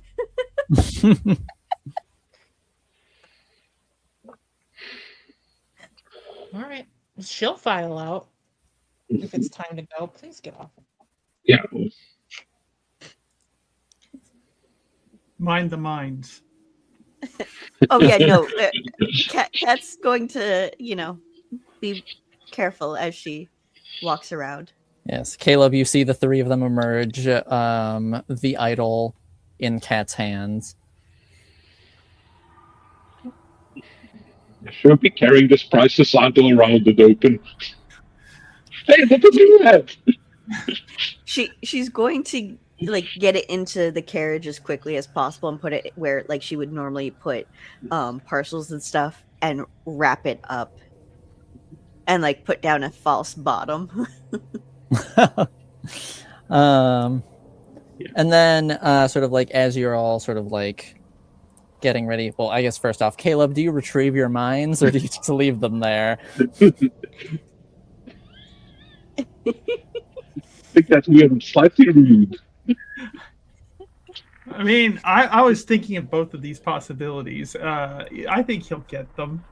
He will actually very carefully dig them up and disarm them, and with a disappointed expression, like he didn't get to use them again. So he's carried these mines around for a while, and he's like, God, I just want to electrocute someone so bad. Right, exactly, yeah. So he's like, still find the place for the mines. And so and then he'll get in the cart, the wagon with everybody else. All right, and sort of as you all pile in, if anybody so chooses, you can make me a study swiftly roll. Okay. Not required. Anybody who's interested. It's gonna be like, you didn't notice they put a bomb under Cat's. Oh. 2 success. 1 success. 2 successes. 2 successes. All right. Good job, gang. Yeah, I know, good job. right? I'll say, Ryder, you don't see this, but you the other three, you sort of as you pile in, you sort of glance up and you see very briefly a figure standing on the top of a nearby rooftop, and then sort of just as you look up in their direction, they just disappear. Yeah, that's crazy, Batman. So Cat disarmed at least 3 traps tonight with just words.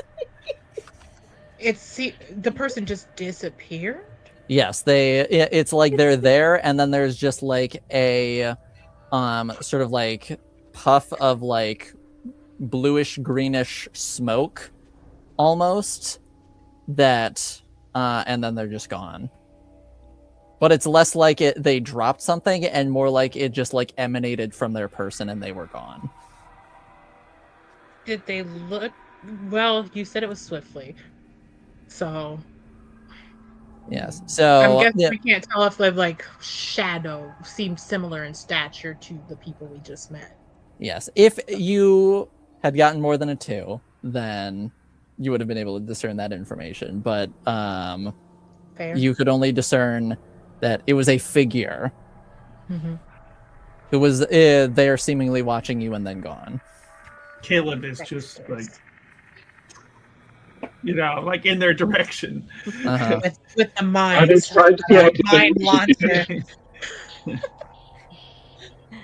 Hooks up Yeah. a mine to the crossbow bolt. Yeah. You know, I do think that went a little bit too smoothly. Mm-hmm. You're just like, And I feel like that doesn't actually bode well. Usually things are too good to be true. Cat It is looks exactly over. that. Cat looks over and goes, "You didn't offer your life." I mean, what's life? Life. We're all dying. Yes, We're all on but borrowed time. I directly tied my fate to this. You did. Caleb It was was very like, strange of you. I At mean, least- props. I would not have done that, but I think that you were very creative in your problem solving, and I think we were content to just kind of let you work. At least now I have more ammunition to get more money through Cersei.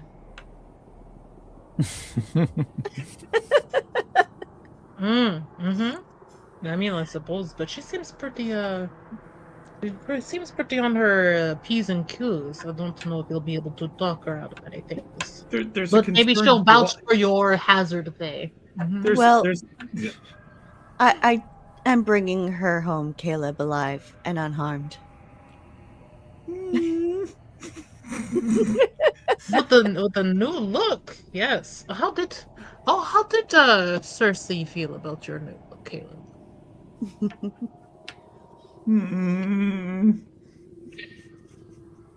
She just didn't like looking it? out the window. Suddenly he doesn't want to be here anymore. Cat is just gonna reach back and kind of like pat air and see if she can like kind of pat Caleb. He's just like, And I'm sure you'll be 15 time at all. She's a woman of strange tastes, I see.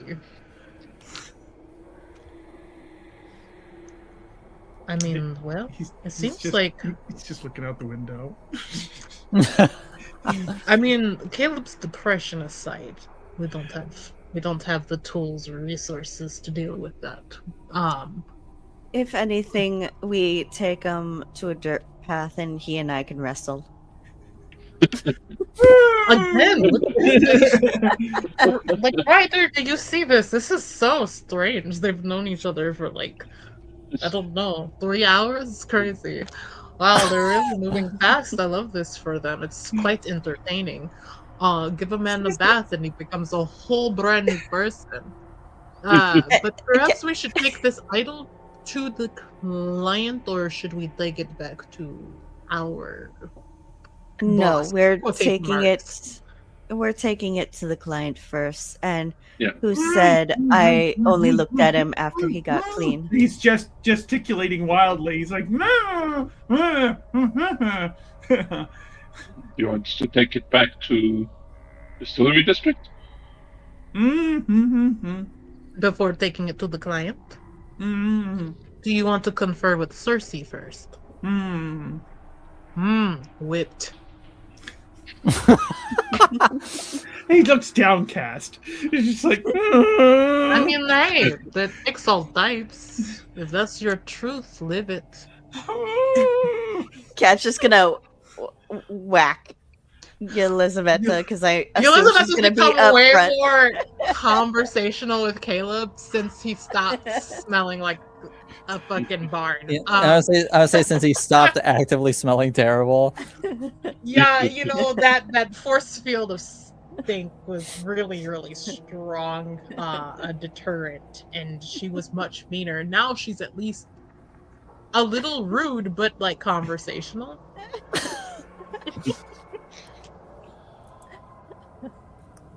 All right. So, where are we going? Distillery district. Distillery Yes. district. All right. First, he's gonna get us more money. All right. You head back to the distillery district, back to the the The bar. well, the bar is not in the distillery district. Well, yeah. But we can say logically that Cersei would have gone from the bar after finding out that you were doing the job tonight, that she would have gone to the distillery district, to where you all first initially met up with Jacob Glass. So you all reconvene at Slackjaw's office. Is the poster back up? The poster is back up, yes. And Jacob is sitting behind the desk, and Cersei is sort of just like sitting almost impatiently just at the bench nearby. She's looking at Caleb, not a scratch on him. What? She's in disbelief. She's like, wow. You really just dropped the ball on this job, didn't you? And she's looking at Caleb, and he's like, A Cat's gonna look at Cersei and go, he was not part of that negotiation. If you're going to be angry at someone, you're looking at her. Cersei's like, she raises her eyebrows. She's like, well, I just don't know what I'm paying him for if he's not doing anything. So Caleb's like, he was backup muscle, and he is worth every goddamn fucking coin. She raised her eyebrows. I was going to say something, but like, this is so tasty. She's like, okay, well, he is worth a lot of money, and you know what? I'm glad to have him back in one piece. And if that's how you see it, then it's fine by me. Cersei, you would be telling the truth if you mention the fact that we have to deal with witches. That is a hazard. Yes.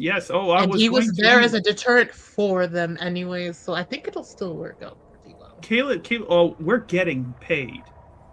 And she emphasized the word paid today. And Caleb already told me about the situation. So I've already tallied up the hazard pay, which is at least another 150 for each of us. So, if our buyer doesn't want our thrumming whale-shaped object, I'm sure there are always other buyers in the city that I can talk to about it, who will be more than happy to pay And Jacob sort of like speaks up to Cersei and says, "That's not your call to make."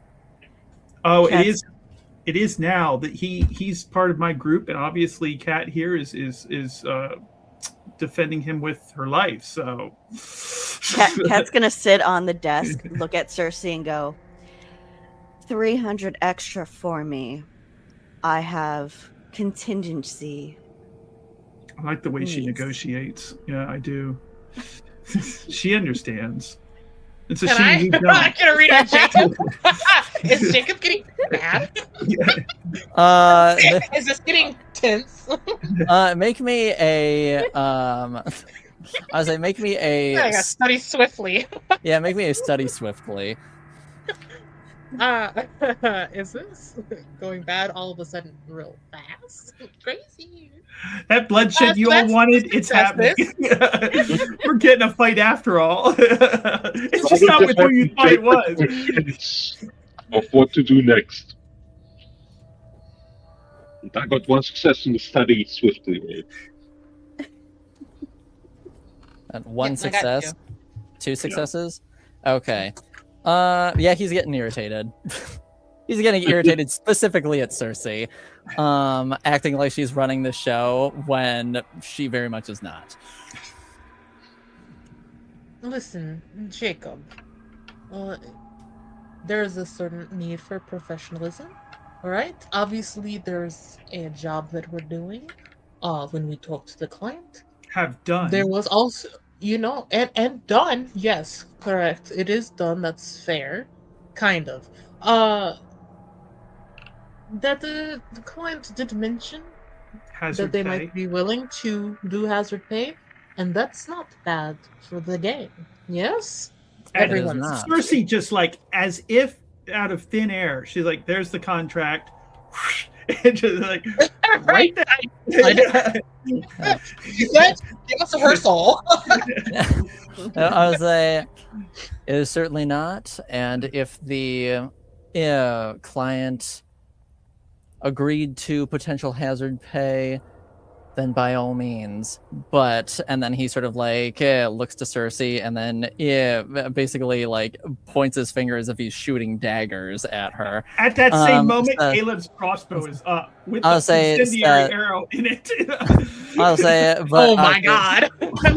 I'll say, but says, we do not double cross a client. Our reputation is everything. That is very true. She's like, who said anything about double crossing anybody? You did by saying that there are other buyers in the city. We don't even joke about that shit. I'm just saying if she's not willing to uphold her end of the bargain and pay for the services rendered, there are plenty of other people. To my knowledge, you agreed on a payment. She said potential hazard pay. It's all said and done. That may be what she said, but it's not what she signed. I'm sorry, I don't make the rules. Hate the player, not the game. Kat's gonna look at Cersei and go, well, if you want to go all in, I'm sure we can arrange for you to take my deal I gave them. And then she's just gonna get up and look at their I forget his name. Jacob. Yeah. And she's gonna look at Jacob. Was that everything, or can we finish this job? Yes, everyone, please get the idol back to the client, but Kat, can you linger a moment, please? Sure. And she'll plaster on this pleasant smile that she'll put on for clients. Cersei stomps out. This might ruin my plan. Grabs Caleb and she goes, if you want any more jobs, you are not working with her again. Do you hear me? He's like, Wait, not working with who? with Kat, like. You listen to me. I'll find you work. Caleb's like, but let's be nice. You hear them whining as they walk out the door. Okay, so everybody else filters out, leaving Kat and Jacob in the office. And Jacob says, "You can do away with snoop? Can you snoop? I can. Make me a. I guess study quietly. Mm-hmm. Okay. So I'd say you won't be able to see anything, but you can potentially hear them. Void points to make a success a critical. Let me see. I would say, well, it says to make a die critical, so make a die critical. Okay. Because I have four void points that I start off with. Oh my god! Because of my thing. So wait. Actually, no, I have three because I did give it. Yes, I remember. Yes, I was gonna say actually you don't have that right now. But I have you gave three, it to your and brother. I feel like that's enough to do damage. So I got a 5, a 3, and a 17. 5 and 3 are successes. Can I turn both of those into criticals? You can only spend 1 void point per roll. Oh, damn. Okay, well then can I turn one of them into a critical? Yes. Hey. Am I allowed to re-roll it? Am I also allowed to use a momentum to re-roll a die? Nope, that's not how momentum works. You have to use a void point for that. What can we use momentum for? And can you use momentum in the same turn that you use?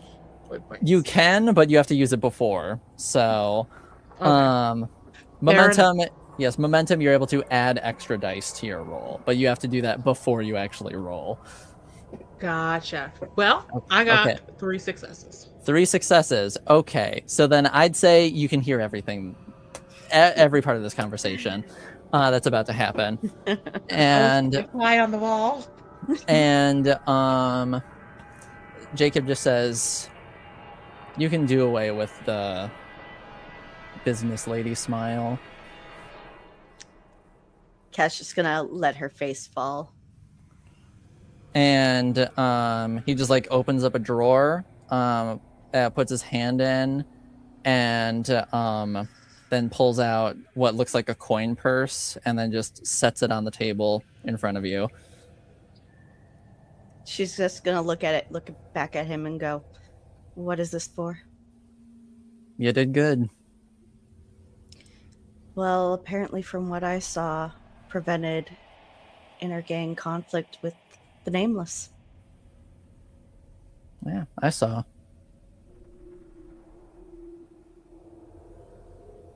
Like I said, you did good. I just hope you understand when certain things have to happen. I'm willing to have that come out of my hide and no one else's.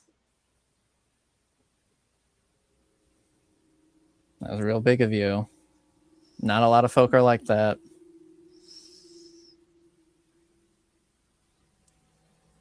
Let's just say, when push comes to shove and I'm scared, sometimes I'm not the brightest. But I took a risk.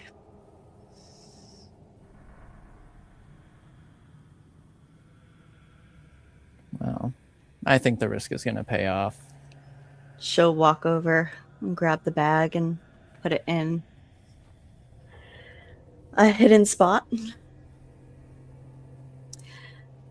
Well, until my debt is paid, things may get interesting, but they'll be quiet at the docks. Good to know. I'll make sure people are in the loop on that.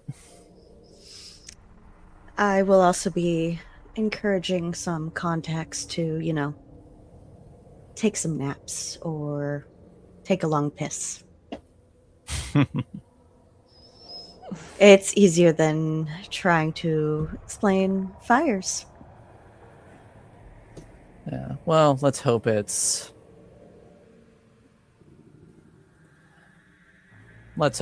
quiet on everybody's part. And she's also going to reach into her pocket and pull out the handkerchief with the bone, and she'll place it on the desk with her hand on top of it. Well, since you saw what needed to be seen tonight, what would it cost me to see what this is? And she'll just slide it over and remove her hand. All right. And he sort of takes it and opens it. Says, "I'll do it free of charge." Thank you. And all I know is it's bone. Yeah. And he sort of looks through it sort of with his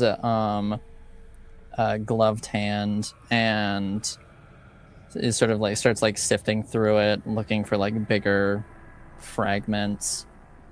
I can't say for sure, but if I had to guess, it looks like whalebone. It's a pretty common, I guess, item within occult circles.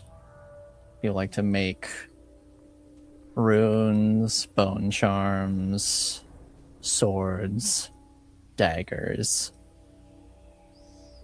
that sort of thing. Out of whalebone. Says it's supposed to make them feel more connected to the void. Good to know.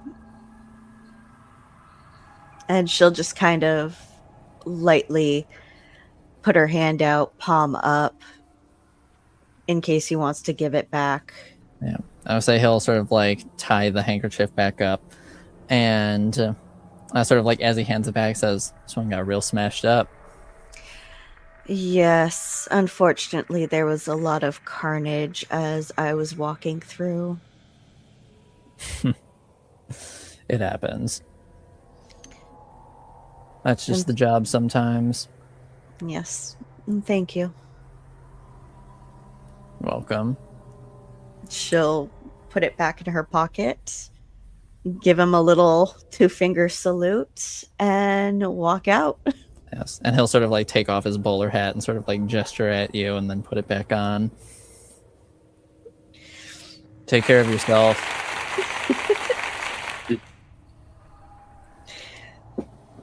She'll wander out to where the rest of them are.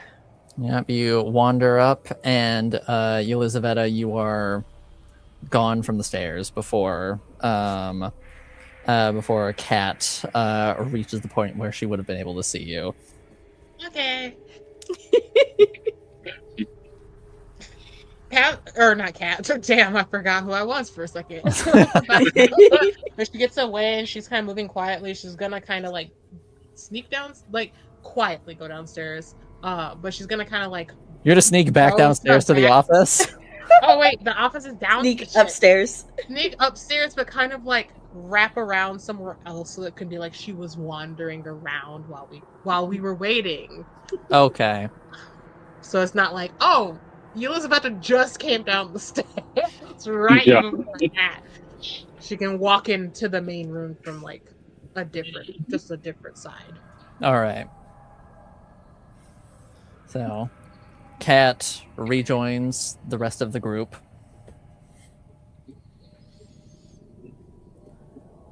And so from here, you all make your way to Thalia Timsh's estate. Yes. Mm-hmm. Yes. All right. You arrive pretty late at night at this point. And I'm assuming you sort of just like pull right up to the estate proper. Yeah. She's going to make sure the carriage is seen, make sure, she is seen, like, taking a bundle out. And she's going to walk straight up to... No, she's going to hold it to her body. Walk up to the door and start pounding. All right. Do you just like pound, or do you just like take one of those knockers and then just go? And she's gonna take the knocker and she's just going to let momentum do its thing. All right. Yes. She's gonna channel her inner Caleb. Yeah. So you just start going. Yeah. Just knocking on this door. She is willing to wake up the entire household. Yes, and a maid answers the door. It's actually the same maid who greeted you previously, and she sort of like sees you and the rest of your cohort, and it's just like, oh, please come in, please, and sort of like opens the door all the way to let all of you in. Thank you. And she'll just start walking. Right. Okay.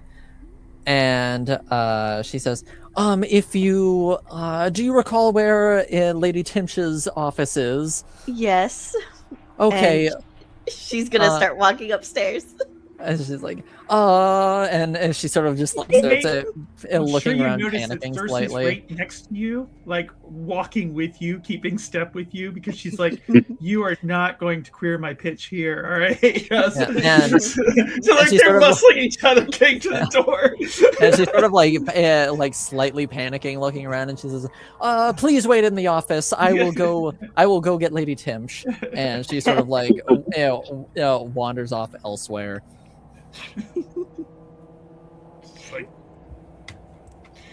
Oh no, Cat's not looking to horn in on Cersei's Okay. talking Because that's what pitch. Cersei. She just saw Cat step up and basically take over the deal there. She's like, oh, that's not happening again, not here.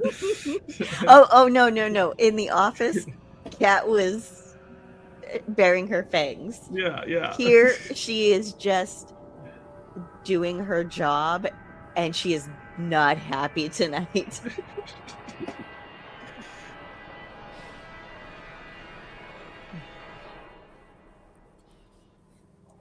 All right, so you all head up to Talia's office, and I'd say when you get there, you're waiting maybe 10 minutes before Thalia walks in with her bodyguard, Gregory. I say he's still dressed in his proper uniform, but Thalia looks like she's dressed in sort of like a silken night robe. And she sort of like comes in and she's like, I knew you would be able to do it. And she sort of just like very confidently walks around the desk and sort of like takes a seat to look at all of you. And then Gregory sort of like stands at her side. Cat's just gonna walk forward, place the idol gently on the table and unwrap it so that she can see it, and kind of turn it so that she can see there's like no damage. And then lift it up a little bit so she can see the bottom and put it back down. And then back up a few spots. And then she sort of like very carefully takes it and then like slides it closer to her, sort of inspecting it. Thank you very much. And she sort of like gently slides it over on her desk. And sort of like then pulls out from one of her drawers various like coin purses and then like places them on the table. Your payment. $4.25. And Thalia looks over at Cersei and says, $4.25. Hazard pay. Right here. You signed. and she just says, that's interesting because I don't recall signing anything. Well, that's not my problem. Your signature right here.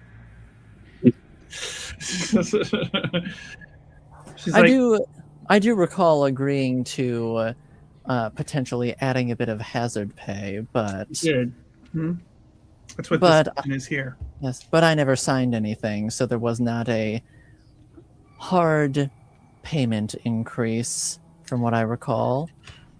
And remind me, did she actually sign something, or did Cersei just pull up a fucking forged document? I was like, I can't remember. She did not sign anything.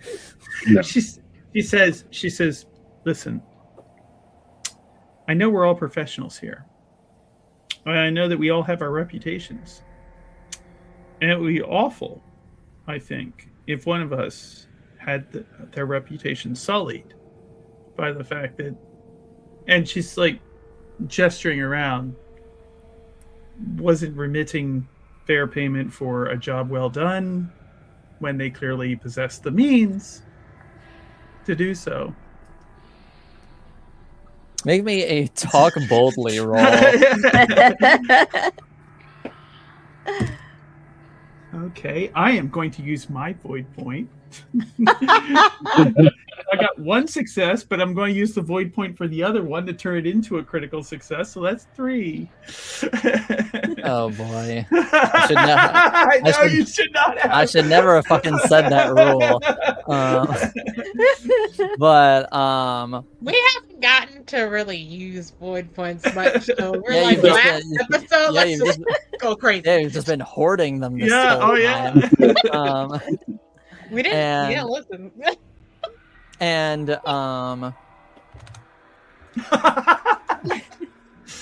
Come and back next season and be like, we're all rich, we're balling.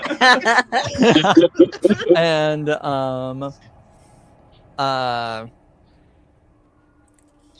Talia, clearly looking slightly irritated, says, I did agree to hazard pay. You did. Would you mind showing me your math?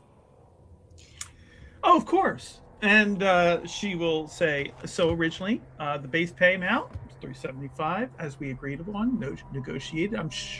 If you don't recall that, I have that written I down do here indeed. as well. Oh, good. Okay. Yes, I'm not senile. Well, you did mention memory trouble, so I understand. So she says, and then normal hazard pay is 150 on top for each person. However, you will notice here that my colleague, and she points to Caleb, doesn't have a scratch on him, so it's going to be 50 instead. I'm going to give you a discount on that, and that's going to come to 425. Fair enough. Kat's gonna walk forward, grab hers, then look at her and go, considering who had it, us getting out without a scratch is a miracle. As it appeared, the Nameless were already waiting for a fight. Interesting. Impressive indeed. She's just gonna kind of weigh her bag, put it in a pocket. Does the And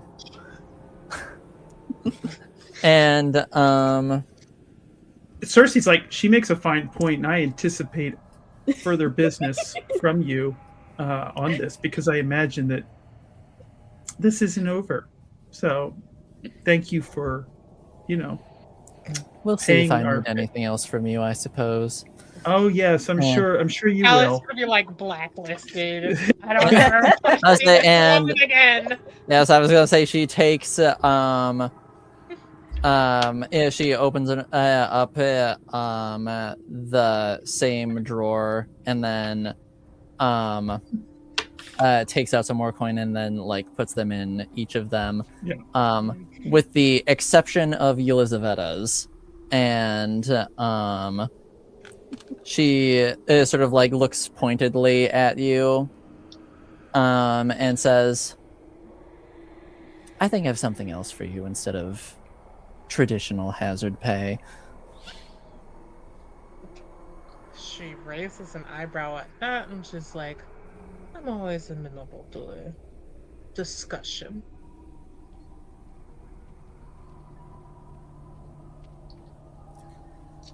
Like, Looks well, at if you the would, group like, can we step out of the room? No.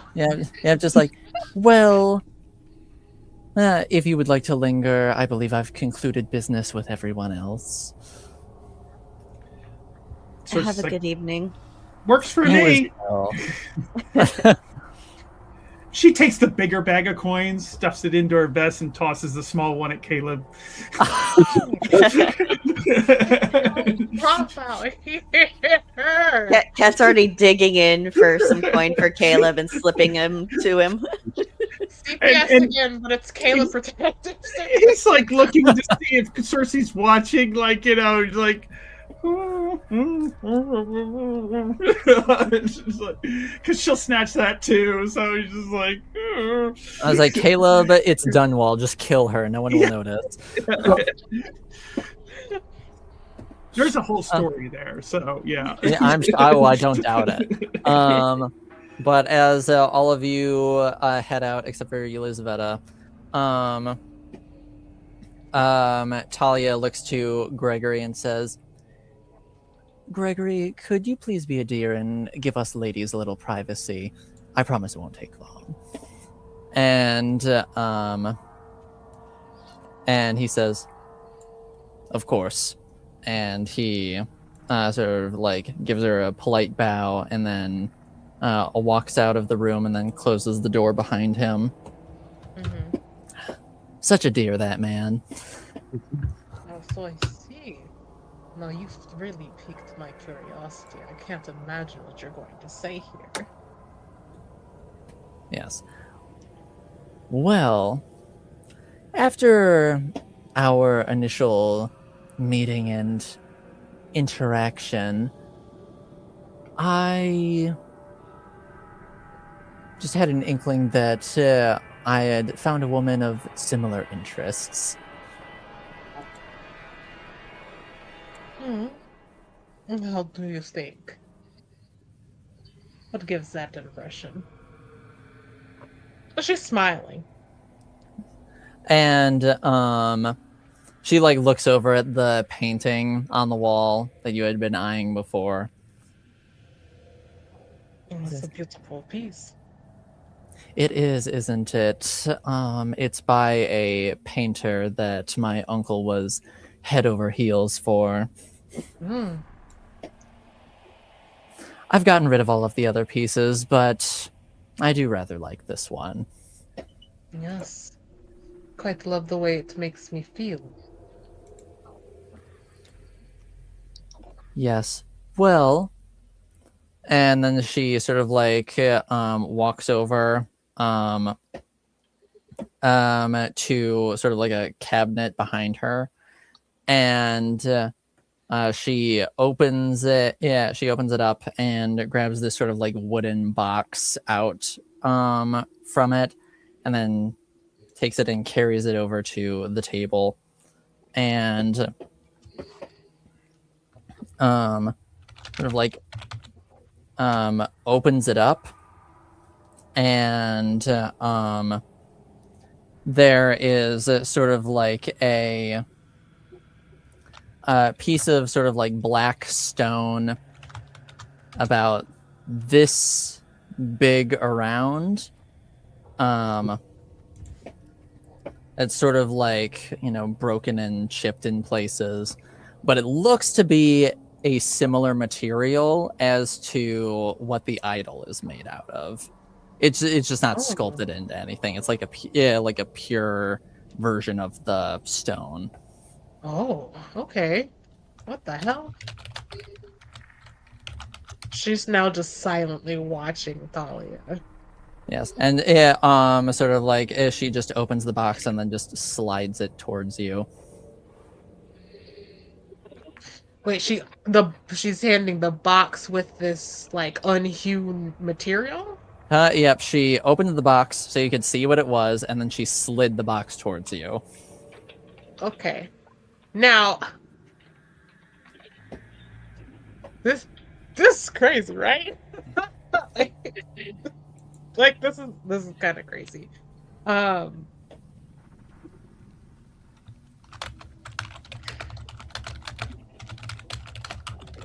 Would I have any inkling as to the value of something like this for the kinds of things that I am researching magic about?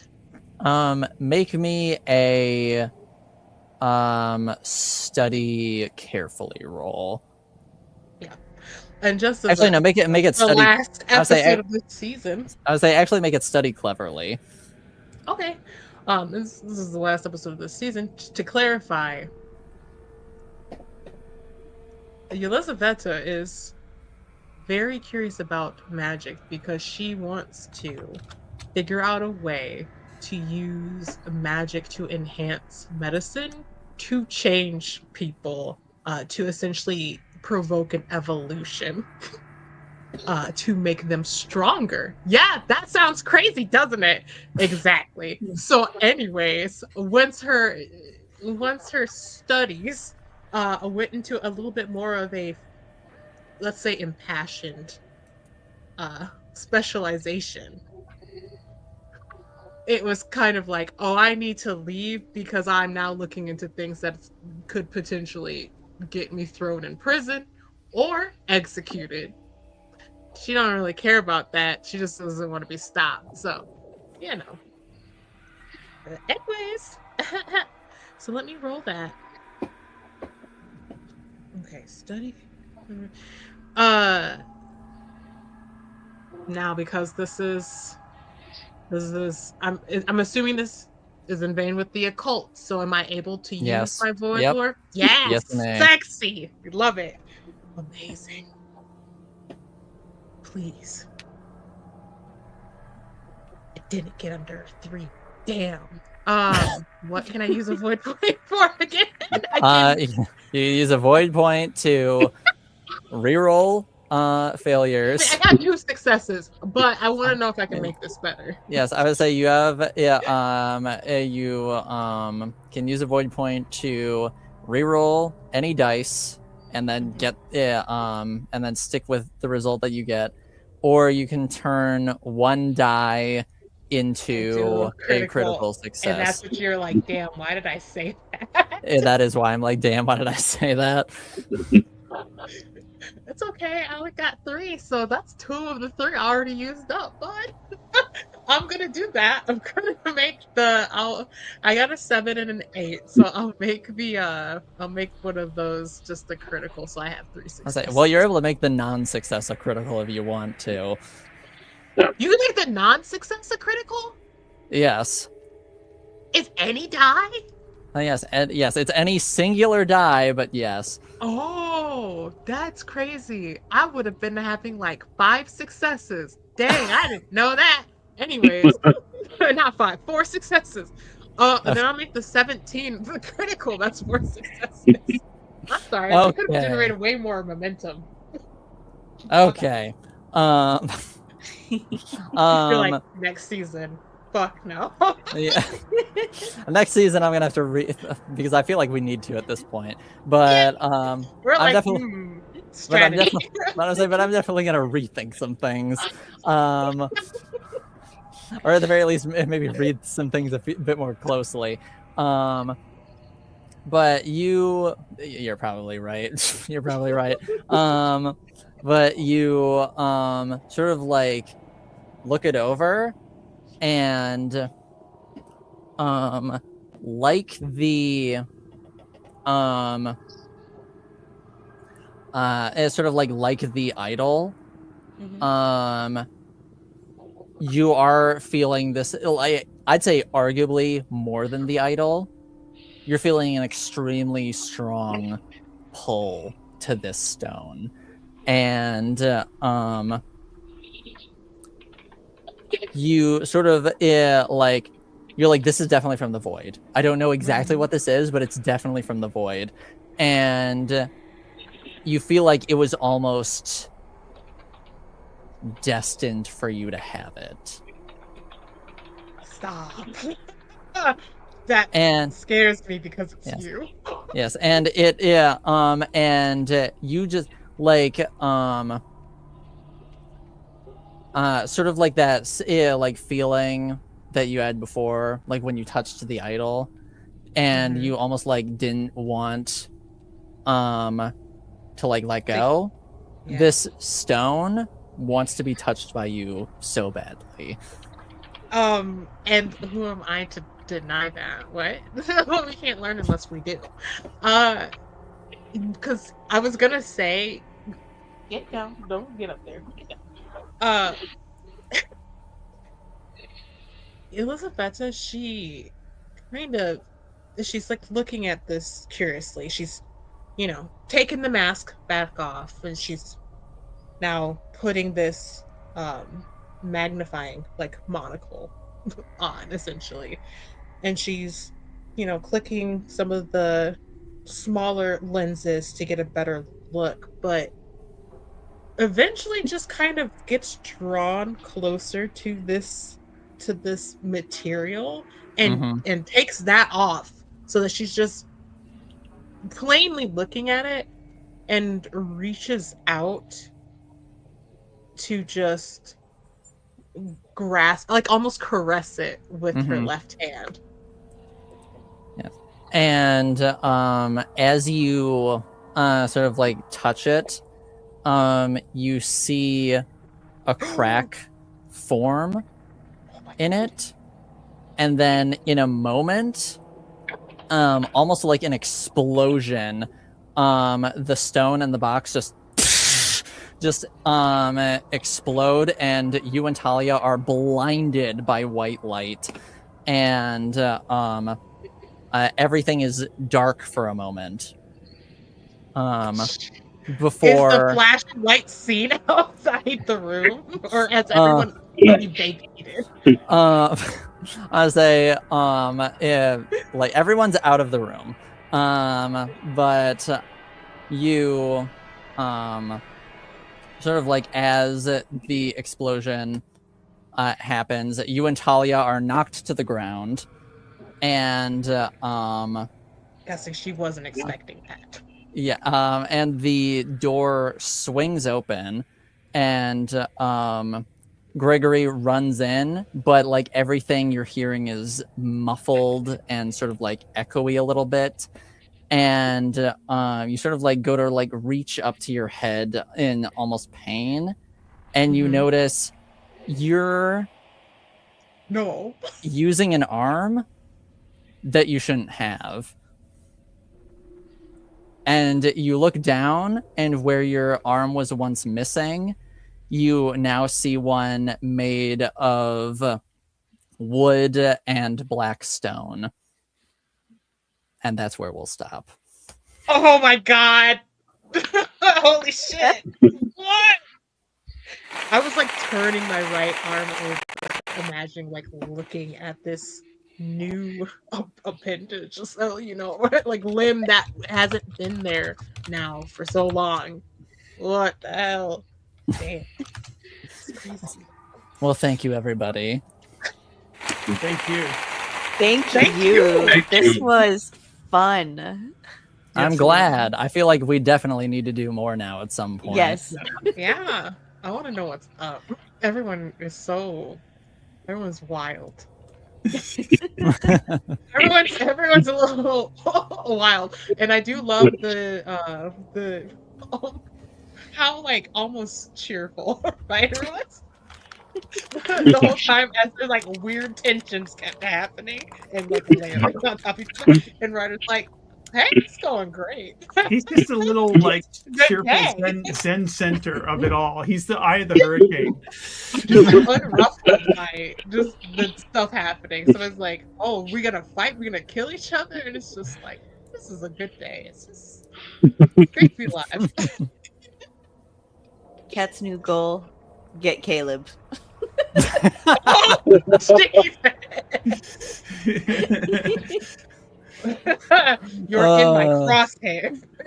It's like, you will be mine. Cersei can take a long nap, whether that's 6 feet under in the water or, forever sleep in a bed. A little murder never hurts anyone. I'm so ready for however this is gonna go. This is so exciting. Yeah. Well, that's all for this for now, at least. Tomorrow, I believe there is a vampire game that is happening. I'm not a part of it, but it is happening. Yes. Like, say it like that. I'm excited. because it's true. So you won't see me again until next year. I would say next year, technically, because where I'll be running my vampire game in January. Yay! Then I could be like, I'm between two people. Yes, excited to get back to that. But I bet you running these vampire games, not her situation. So. Yeah, I was like, but until then, good night, everybody. Night.